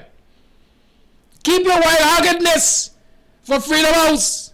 We are educators, we are smart, we are supposed to know better. You can go to hell with your threats. But no, they're cowering in fear. They're cowering in fear. People telling them, Minister Vex, and Minister can take further action. When Minister can take action, the action that the minister should be taking, proudly so, is to ensure that they are cleaning supplies at the school, to ensure that there are things at the schools to fumigate them, to ensure that the protocols are followed when a member of staff or any member of the school's population becomes infected. And that is shut down the damn school, put them on 14 days quarantine, and ensure that everybody gets medical clearance before they return to the school. That's the action the minister should be taking. But here, friends and colleagues, the whisper campaign, hey, Jane get COVID-19, must let me go and do a test. Not inform the entire staff that someone on staff or someone in the population has been infected, and everybody should take the necessary steps to ensure that they are not infected. No. Friends and cronies, whisper to one another. Let me go and take a test. And if you can't afford to take the test, you're doomed. Because the idiot, Frank Anthony, who should have been asked to resign, who should have been out of the healthcare system since Noah was a boy, apparently has instructed the health officials that if these people are not showing signs of infection, don't test them. And so you got to go to the hospital panting for breath. Maybe in your 11th hour before they give you a test. Otherwise, go private and pay for it. And so because your salaries are so meager and you're expected to do so much with it, including buying data and so on to teach online, you can't afford to go private to pay for tests. So you got to wait till you're almost dead before they test you at the public institutions. What kind of sense we making in this country? And people are racking back and accept it. Huh? Is it because the president can't say uncertainty? All of y'all living in uncertainty? What is wrong with us as a people? What is wrong? Teachers were supposed to lead because of, by virtue of their education. I don't know if it is miseducation now. Are cowering in fear. Their representatives are doing nothing. Whether it's at the level of the union or the different levels of the ministry, they're doing nothing to protect them. But they're turning up on the job. That is nonsense. And since the Tyra girl wants to take action, I got some work for her. She got some questions to answer for me. Several weeks ago, I asked Nasty Frank, Incompetent Frank, to give out detailed statistics accompanied by statistical graphs and diagrams in relation to how many persons are infected, what's the age range, what's the ethnicity, what's the region they came from, demographics and so on. I asked that those detailed statistics be made public in terms of infections and recoveries, and who were sent to the pandemic hospital, and who went into ICU and who recovered. I asked for those statistics detailed to be made public. That call was echoed yesterday at a PNC press conference. I wish others will join and echo that call, and not only echo it, but demand that it be honored. Because Guyanese need detailed statistics to understand what's happening with the management of this virus. And why people are dying unnecessarily, because that is what we see it as. I'm asking Satara Gyal this morning for her to identify the schools where reports of infection were made. Identify the schools by region. How many schools in each region? And which are the schools in each region? That you have reports that at least a member of staff or one member of the population was found to be COVID-19 since school has been reopened. We want that information. We want to know what actions were taken after such reports were received. We want to know What systems were put in place to ensure delivery of education to learners? After such reports, or even before such reports, what systems are put in place for virtual delivery of content?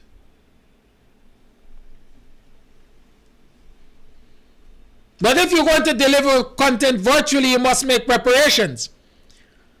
So, Sitaragal, what preparations were made at which schools, in which regions, for the delivery virtually of content to learners? We want to know that. And assuming that preparations were made at the schools, what facilities were provided to teachers for such delivery? What facilities were provided to teachers to deliver content virtually to their learners?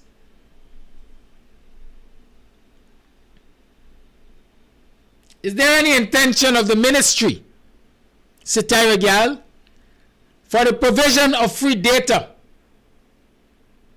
and devices to teachers so that they can deliver virtually content to their learners? Those are some of the questions I want Sitaragal to take actions on. Those are just some of the questions. Let us not threaten teachers. What are you going to threaten them for? What are you going to threaten them with? You're going to stagnate their promotion? You're going to withhold scholarships? You're going to withhold duty-free concession?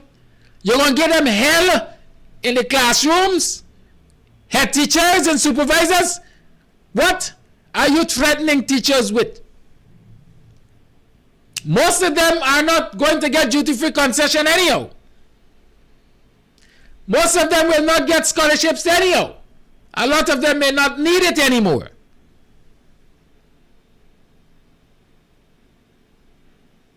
Instead of banding yourselves together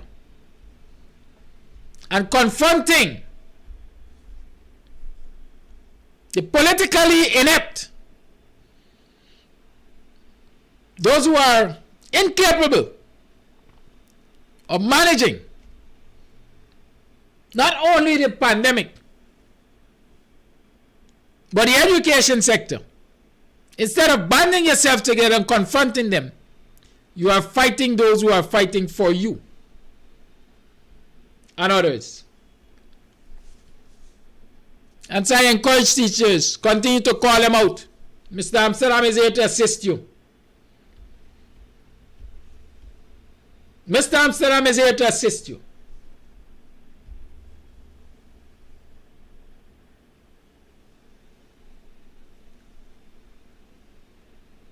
You all understand this?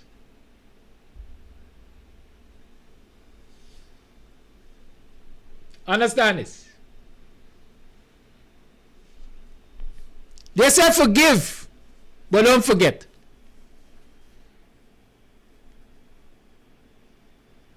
And not because some teachers are complicit in electoral fraud, I'm going to throw them under the bus. When it comes to issues of national health. No. We have to learn to compartmentalize our lives sometimes.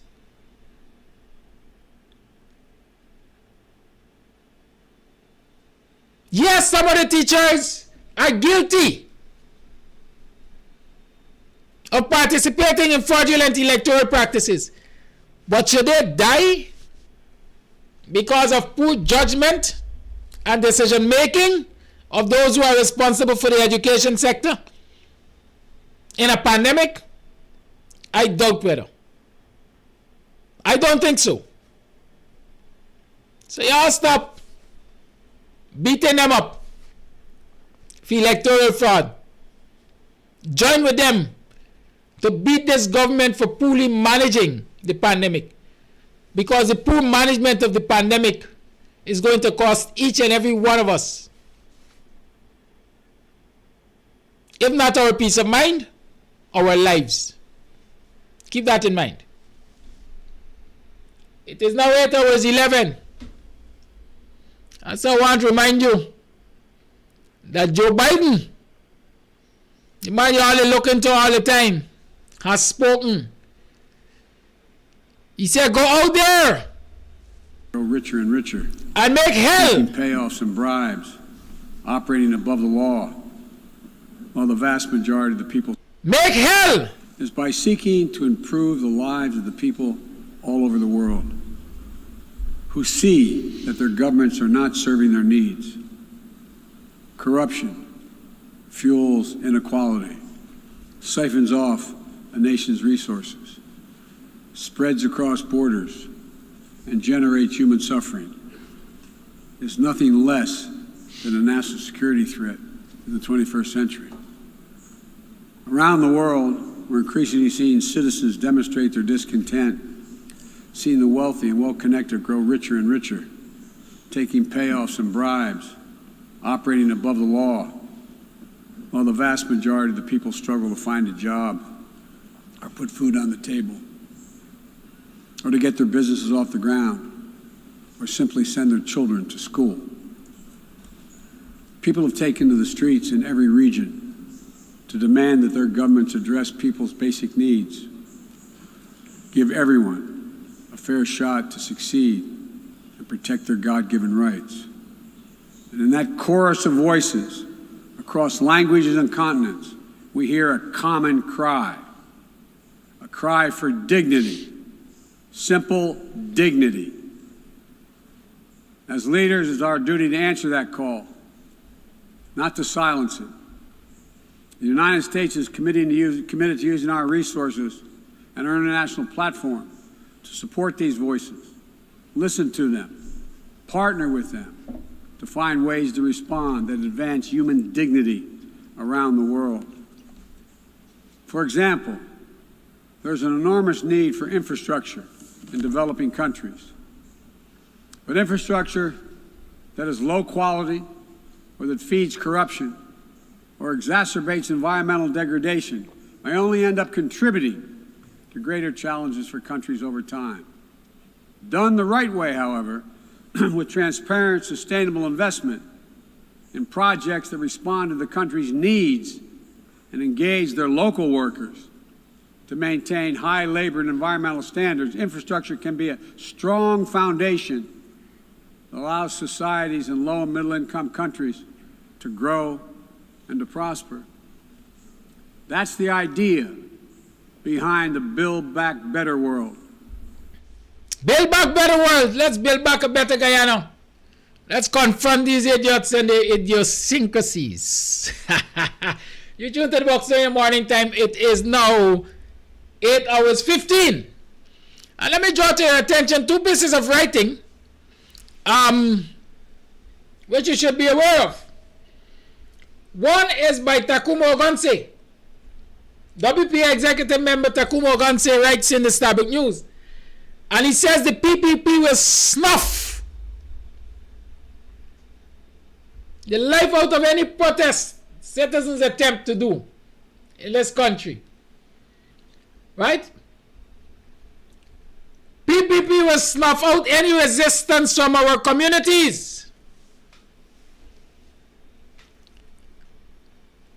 And he says there are striking similarities between the method of execution used by the police in Boston's home invasion and that of Shaka Blair in 2002. On both occasions, the victims were shot in their homes while unarmed and posed no danger to the police officers. The intellectual authors had no interest in any law-related issue, but a political interest in demonstrating to Africans that the PPPC will seek to snuff out any potential spirit of resistance from our communities. And let me read that again. There are striking similarities between the methods of execution used by the police in Boston's home invasion and that of Shaka Blair's home invasion and execution in Buxton in 2002. On both occasions, the victims were shot in their homes while unarmed and posed no danger to the police officers. The intellectual authors had no interest in any law-related issue, but a political interest in demonstrating to Africans that the PPPC will seek to snuff out any potential spirit of resistance from our communities. Politically, Dartmouth is synonymous with Buxton, Linden, and Georgetown in the African masses' consciousness. The PPPC's political reasoning for this static is that it has worked for them in the past. It is simple logic. The PPP senses that African resistance is on the rise, fueled by the government's mandatory vaccination measures. This potential threat warranted action to remind Africans that the PPPC is ruthless, hence the fear factor. Take note of that. That was Takumo Ogunse. And over at Demerara Waves, GHKLL. So you're getting it from different spectrum of the ethnic divide, if you want to call it that. GHKLL says,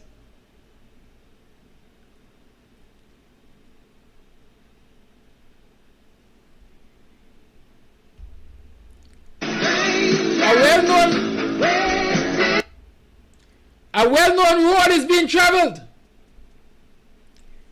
Or in Boston, a well-traveled road is in the making with the same terminal in mind. GSKLL tells us, whenever he sees actions of the state following certain well-traveled routes, he manages his expectations. Precedent and common sense tells him that the game is up, goose cooked, and regular menu served. The official covers are labeled procedures and process. He detects this at work with the in Boston murder in Dartmouth, where a family tragedy traces the well-trod road of official pity and national mockery.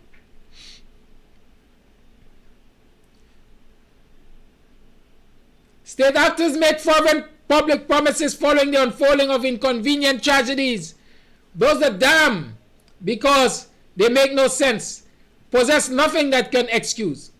In lockstep with the official promises, a different kind of practice occurs behind the scenes, with specific objectives in mind. The first such practice is limiting fallout, what is known as damage control. Of recent, we have been graced with immediate visits from police brass, uttering seemingly sincere commitments of no stone left unturned, and at the very bottom will be drilled out for the truth of the matter, and then only for this vast vacuum of silence to follow in the wake of one or more senseless, inexplicable killing.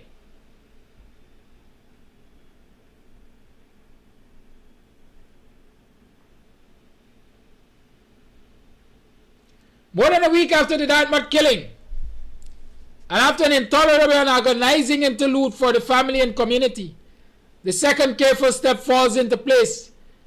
It is way too late, and it is not so silent a footstep, as official intention is to give the impression that things are moving and of paramount importance.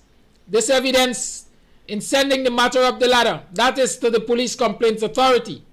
In most locales, this would be comforting development, one that should be a welcome step, save that this is well-worn excuse fatigue, constantly disappointed Guyana, that has grown doubtful whenever government bodies are engaged.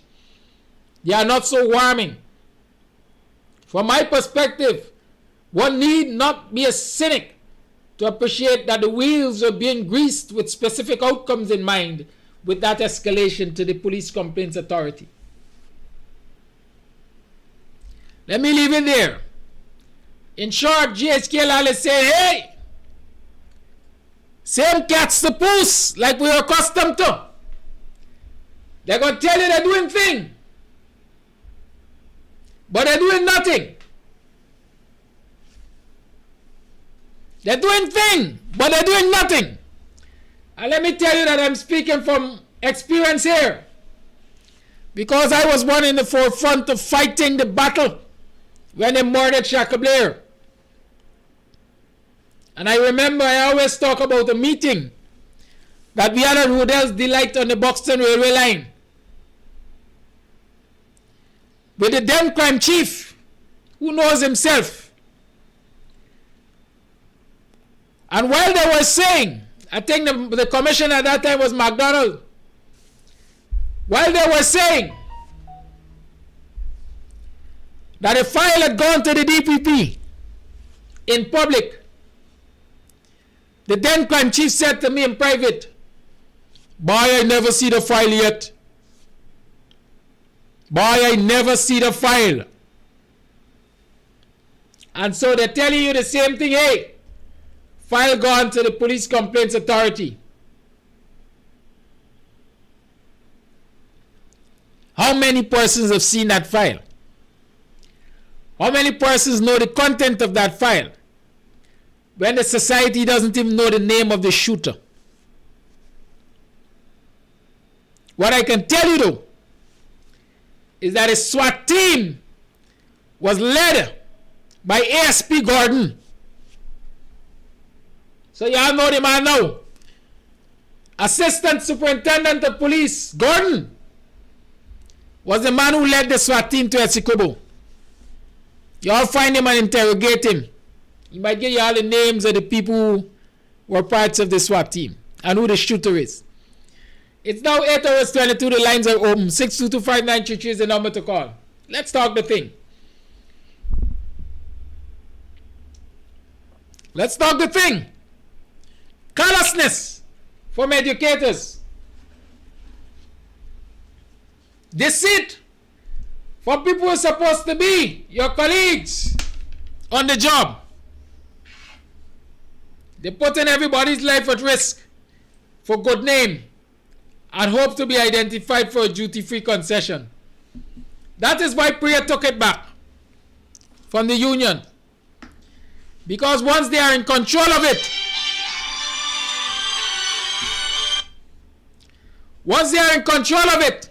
they can dangle it in front of the not so smart. Call in live, good morning.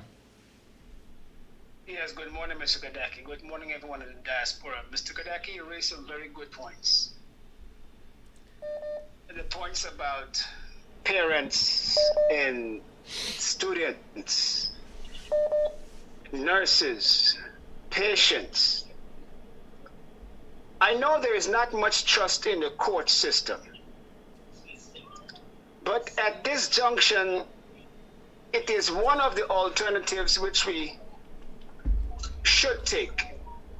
We don't have many alternatives in terms of governmental procedures. Our alternatives are limited. So if we take the courts, now I'm wondering, because it seems I've heard you asking for a long time for a lawyer, some lawyer. What happened to Rex McKay? Is he still alive? I can't remember.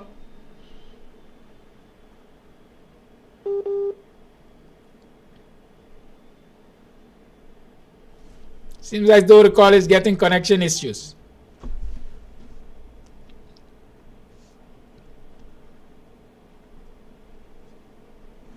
Yes, the call was dropped apparently. So the lines remain open. 6225933 is the number to call.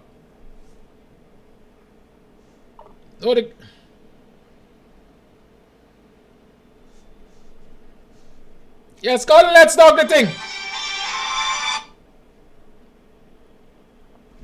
Yes, sir. Welcome back. Cut off there. Can you hear me? Yes, go ahead. Yes. So I'm wondering, because it seems like some of the guys in the Bar Association are afraid. So what does Rex McKay have to lose? Does he have anything to lose at this point? He's had a full career. The least he could do is step out and leave a lasting legacy that he's fought on behalf of his people. Now, so we can take this, and if Rex McKay and those can't do it, can we form a NGO of sorts, a group of persons who can get one lawyer, that we can take these issues to courts? Now, parents in quarantine, parents in Essequibo, parents in Region 4 and the different Region 10s that have complaints, why can't these parents send the complaints to Buxton Morning Time Show or Dr. Hines Show and let's pool these complaints together, and let's find a way to finance a lawyer to take these complaints collectively or individually to the CCJ. Secondly, these are serious matters. I would like to know what Amanza is doing on this matter. She's a lawyer. What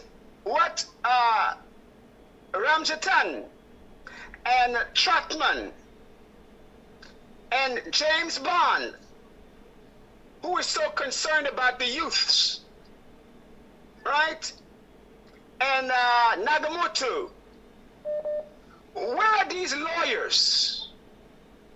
Where are these advocates who say they advocate for the people? How much would it cost Amanza, a lawyer? How much would it cost Nagamutu, a lawyer? What do they have to lose? Who could threaten Amanza? She's a lawyer. She's a politician. She doesn't have to pay the legal fees to do the case as a class action suit. So where is Amanza on this issue? Where is James Bond, who is so concerned about the youths and the young ones? He's a lawyer. Do we have to pay you, James Bond? Do we have to pay you, Amanza? Do we have to pay you, Nagamutu? Do we have to pay you, Ramjatan? What about you, Trotman, that went to Harvard? If you say you're for the people, and we've got a nice national crisis that you yourself are campaigning against as an opposition, then is it not for you to put your pro bono legal expertise to help out a cause that you say the coalition is fighting for?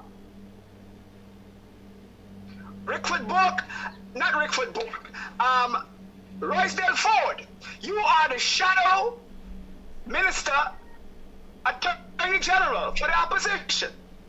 Shadow opposition attorney general. And you've got legitimate constitutional crisis all around you, and you have not yet, Roysdale Ford, put pen to paper and let's see what the complaints of the citizens who we claim we represent in Roysdale. Stop faking. Stop pretending. Roysdale, I'm calling you out. I'm saying that you are lying to the people. Prove me a liar. You've got people all across Guyana who are telling you that they are crying out for help from their representatives on legal matters. And we don't see you lifting no pen or paper as a lawyer. You have the audacity to say to the world and to Guyana that you are our shadow minister for legal representation, and you are doing zero on that, Roysdale Ford.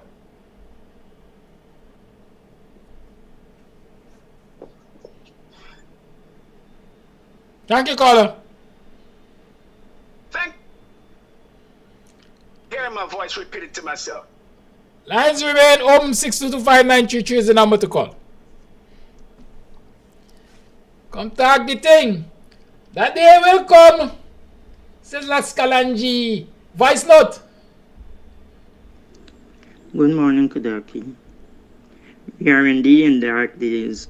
Our teachers, who are the molders of the nation, are being abused by this notorious system.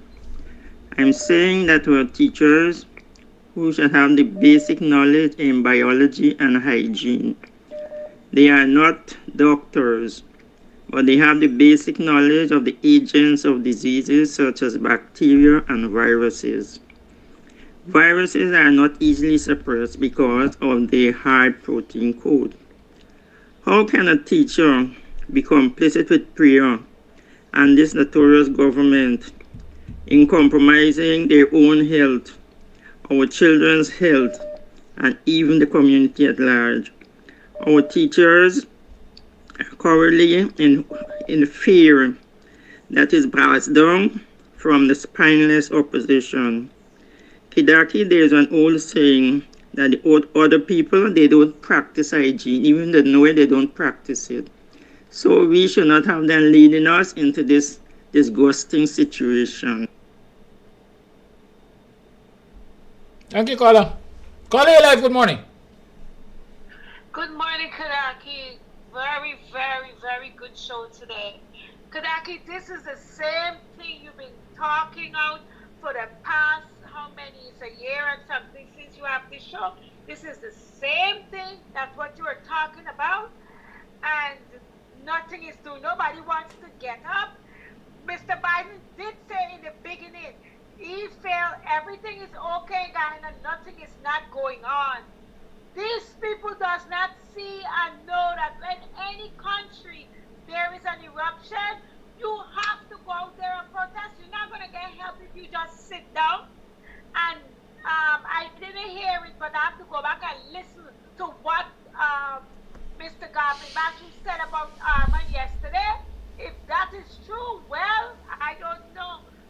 Maybe Dr. Hines and all those people will have to enlighten us to know why and how should that happen. But give those people permission to come here when they're treating us like less than a dog. How many people are home not working, not even getting money? When people were sending money home to their family, they blocked them from getting money. You cannot forget these things. Let's forget the past. This is the present now, what they're doing.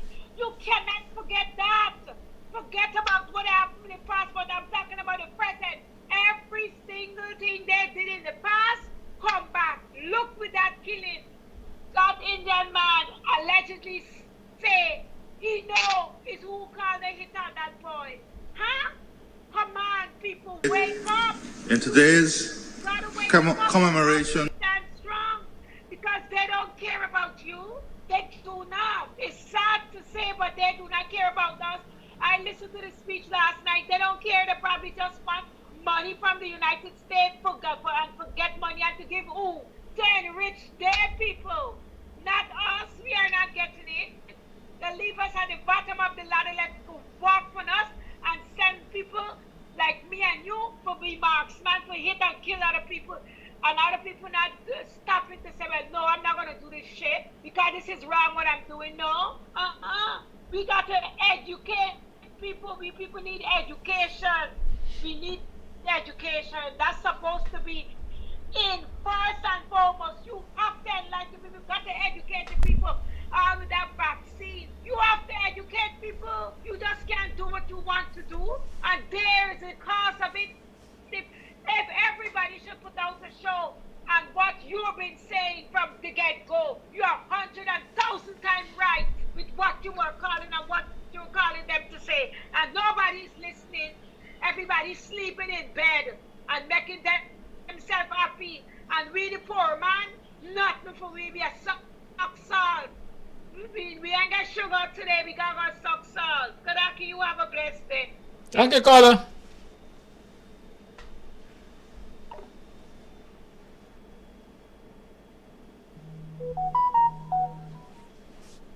Lines remain open, but remember, One on Move is also open for business. One on Move delivery service. Call them on 610-4936 for all your fast pickups anywhere on the East Coast. One on Move. Call them for your delivery. They can get it to you in record time.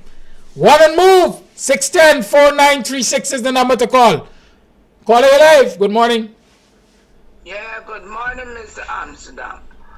I put up an open apology this morning. All right, moving along. I listened to what President Biden said, the entire thing that you played. And I took out key points from it. One where he said that you can protest for what is right. He even talked about the richer getting richer, that is Guyana.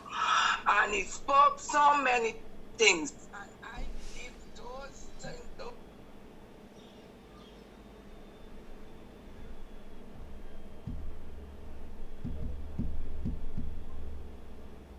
His speech, at least in his speech, he knows quite a lot of what is going on in Guyana. Our government to stranglehold the people the way it is being done in Guyana. Now some people, some persons are saying that they start to try to equate President Biden with in frontier. President Biden went to school, then he ended up at universities, he became a lawyer.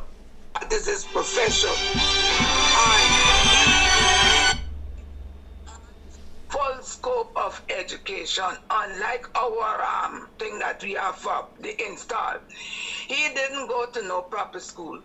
I flood community high, that is just a higher too. So that school where he went to could not have prepared him.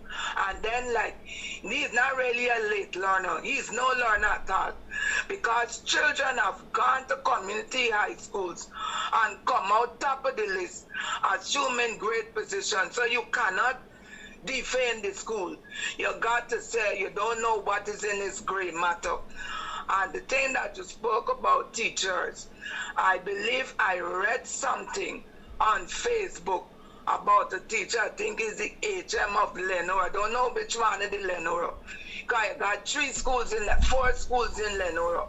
The institute, the secondary, but the secondary isn't open. Nursery and primary, where the HM wants to be exempted from wearing a mask. Because the HM claim that wearing the mask, it's affecting the person's health. They got a health issue. So you see what is going to be happening there. We're not saying, I wouldn't say because they're going to jump on me.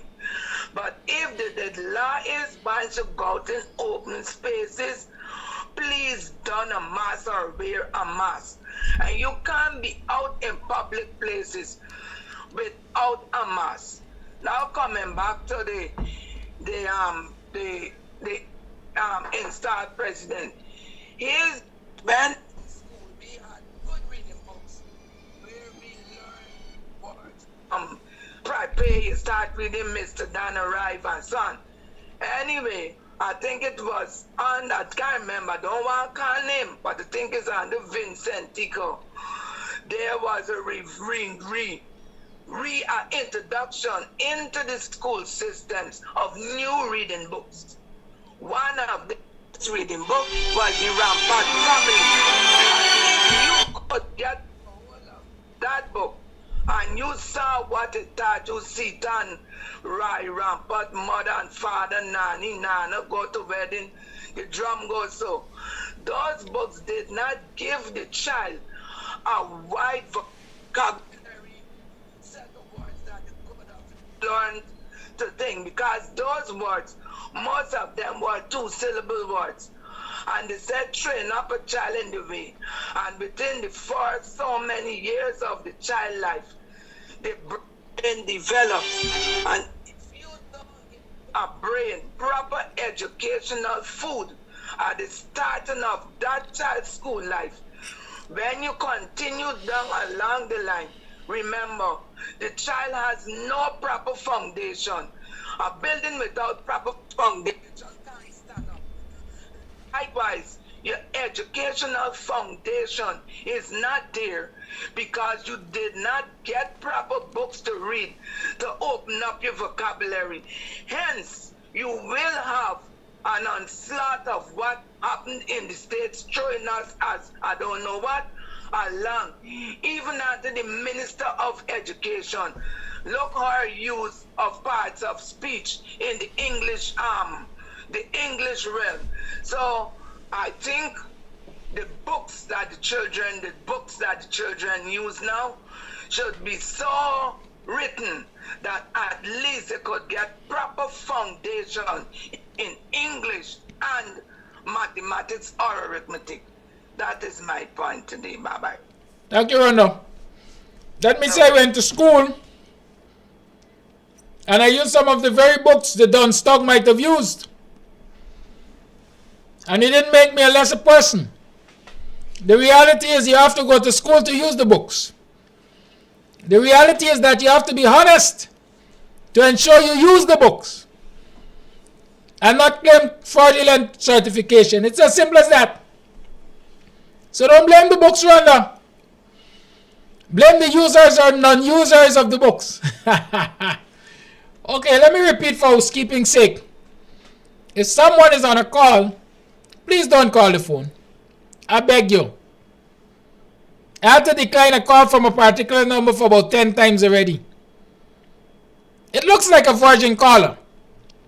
And so I just want to repeat, for the benefits of all, when someone is on the line, please allow them to complete before you make a call.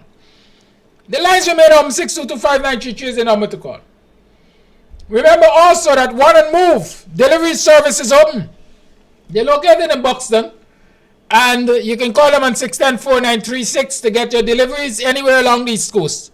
All the way from Georgetown, anywhere along the East Coast. They will deliver to you in record time.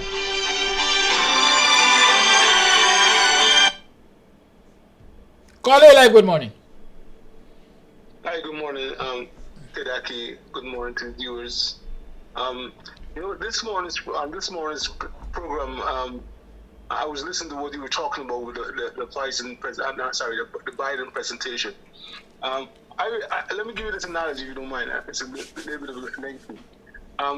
You remember back in the day when you get a nail stick, you're a little boy, you get a nail stick, and your mom used to like put you on her lap and pick your foot, whichever foot it might be, with a piece of pin, with a pin, and then she'd burn with sour grease or whatever it is. You remember when she started picking it first, and you were screaming as when you were more small, you started screaming and so on, and then she poured a puzzle with you screaming, and as you get older, it becomes psychological to you because you start working with a pain, you start bearing the pain with your mind.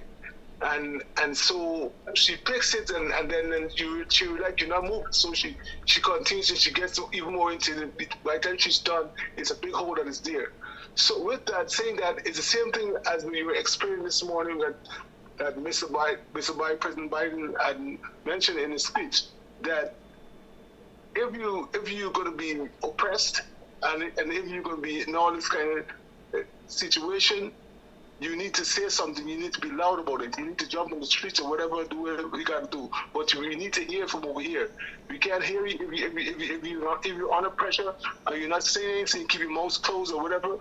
We're not hearing you. She needs to be loud. So with that, I like that you're not being politically correct, as most people are, most politicians are. You're really telling people what he's saying to them. You've actually explained it to them. Go get loud, go out there and do what you got to do so we can hear that you're under pressure. And then we got your back. We're going to come and do it. So then we're going to do whatever we got to do. It didn't say come. But we're going to partner with you and we're going to deal with this situation for you. So people need to stop this. The public servants, the teachers and all, they need to stop this few hours of protesting. Whether it's 24 or 48 hours or whatever protesting, public servants needs to get out there, and if they're going to protest, boots to the ground, they need to do it in a lengthy way, and until they get the results as the sugar workers got their results. But we know how they got their results because it was already in the backboard for them. It was already negotiated or whatever because of their political affiliation. And with that, the public servants, we do not have that. So we need to get out here like in 97, like we did in 97, and we need to march there for days. Do whatever you got to do. You got to make as much noise as you have to make so the international community could actually hear us, right? And then maybe they'll come and partner with us or give us some help, as the President of the United States mentioned, right? So I do appreciate that you're breaking it down for the people, telling them that you can't sit in your comfort of your homes and expect to get help and just keep crying and say, you gotta do like Dr. Hines said, you gotta stop crying and we gotta get out there and get loud. Really. And we will be on still. Don't worry yourself.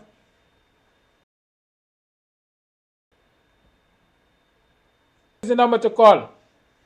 Call and let me talk the thing. They don't like what we saying that Biden said. Biden said, Guyanese people take the streets and I'll be out there with you. I will use my resources to support your cause. And then block out the place because they don't want that to be heard. But the fact is, you're going to hear it still. Right? I await your call. 6225933 is the number to call. A day will come. A day will come. Call live. Good morning. Morning, Gaddafi. Morning. I got a few points. I just want to say that this guy Jingo, who has been terrorizing the GRA workers when they're going to do the job. It's not today or yesterday he's doing this. He's doing this for the past 30 years. I know of more than 3 times where he shoot at custom officers in a bus with the smuggle thing, and when the custom officers tackle it, he shoot them, get them jumping fence, going into who got fighting for pen, who got for hiding this. When custom going up to Michael, they just go for inform the Michael police station that they go into Jingo, and they must come with them. And the officer in charge will tell them that he is not going at the place. The place is a political place. You understand me? Jingo, when you shoot at law enforcement, is one of the worst thing you could do. The squad, the SWAT team leave from Georgetown, but tell to Essequibo, kill an innocent man. Kill an innocent man. Why the SWAT team don't go up to Michael and deal with Jingo? Then Jingo got the nerves to come out in the papers and say that they are always molesting, they break down the door. If you're a criminal and you got criminal things, they got to come like that. You understand me? So I don't know, what these people doing. Now, concerning paper charts with his, I saw his family was protesting and crying. Paper charts, they had and didn't get to know that paper charts was with Roger Khan all the time. Paper charts was the incitement that when a lot of people died, that he driving and tracing people and then making the call and said that this body is here, the body is there. When Waddle died, you understand me? He was part of it. If he made the call, Waddle go and exercise. If you see him when he go, exercise. When he come back, make the call. There have a lot of other people, Rodriguez, that died, fat man at GMRC. Those people, he made those calls. So everybody just feel it for their own. Look how much parents and look how much people feel for their own and them ain't get injustice. But now they want justice. You understand me? Fair, everybody must have justice. You know? I hear the other call just now, call concerning the lawyers them. James Bond and them don't have time with the poor people. Only when it's to go and vote, only when it's a thing. James Bond always deal with his money. All of them. Joe Arm and all of them. Get rid of them. There's none of them, look up to now, none of them even come to your call. When you call and say, let these lies come out and file cases. None of them. So the people, gather feelings that, well, these people support them in anything. Why I feel a lot of people fighting to come out and support, come and protest. Because they don't have trust in them. They don't. Have a good day.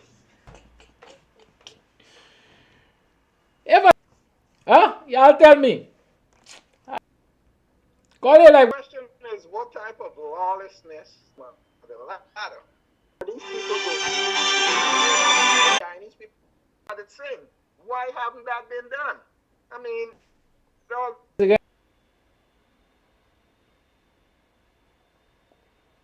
And the long and short is, he said, the legal fraternity in this country is like a lodge. Might not be his exact words, but like a lodge. The brotherhood, the fraternity is, they band together, regardless of who wrong and who right. And so even the leader of the opposition, time advised the young lawyer, don't try to challenge his boss. Don't try to challenge it. Time, and you're going to put yourself in a bad way. Lawyers are not trying to bug the system. Because to go against the fraternity is to set yourself up. Nobody wants to set themselves up for the good of society. Everybody wants to ensure that they are in the master's favor. Good. But, says the Kalanji, said that they're going to come, you know. Tamina, people with vision are these useless people. Leave the opposition alone. Let's form a new one. We see them for what they are. They're useless. Weasel they are. Thanks for listening. All those wicked men in the fire getting burned, that day will come when they will try to escape and there will be nowhere to run. That day will come when I shall see they handing over bombs and bayonets and bullets and guns. That day will come when Emperor Selassie shall rise the world they get to youth them from out of Islam, yeah. And the day I would love to see their face for all those evil they do to the human race. And try to take things out of place, run away to space, shoot them in the air. After one night judgment, you are gonna get the taste. When them find out that them can't escape, sadness they send on the people them trace. Smile on my face, that day will come when I shall stand and see all those wicked men and the fire getting burned. That day will come when they will try to escape and there will be nowhere to run. That day will come when I shall see they handing over bombs and bayonets and bullets and guns. That day will come when Emperor Selassie shall rise the world they get so do them out of this slum. Boom. Who do you think you are? We're living in a small world. As wicked as you think you are, we're living in a small world. As slick as you think you are, we're living in a small world. As tough as you think you are, we're living in the one and near now. Tell them, escape today, you can't escape tomorrow.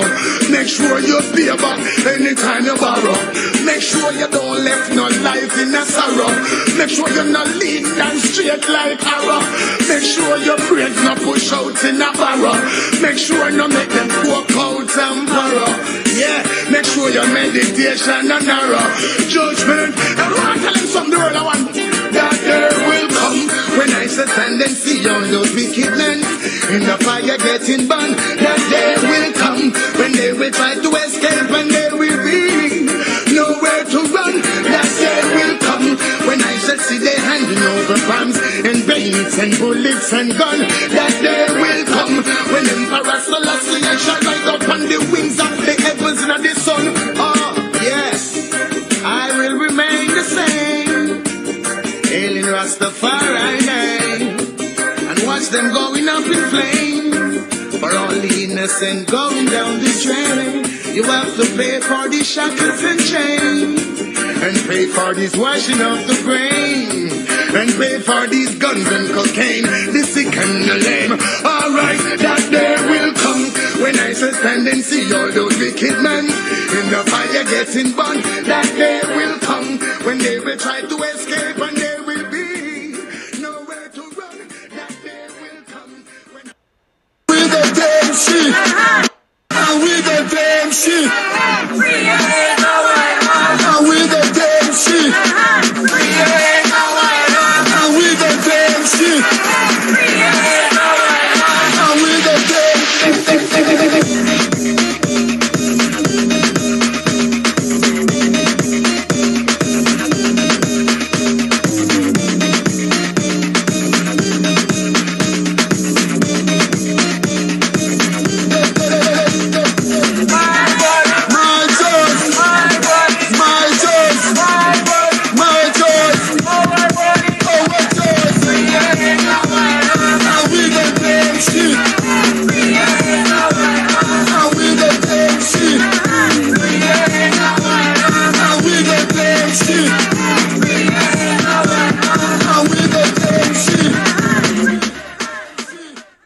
That's a wrap.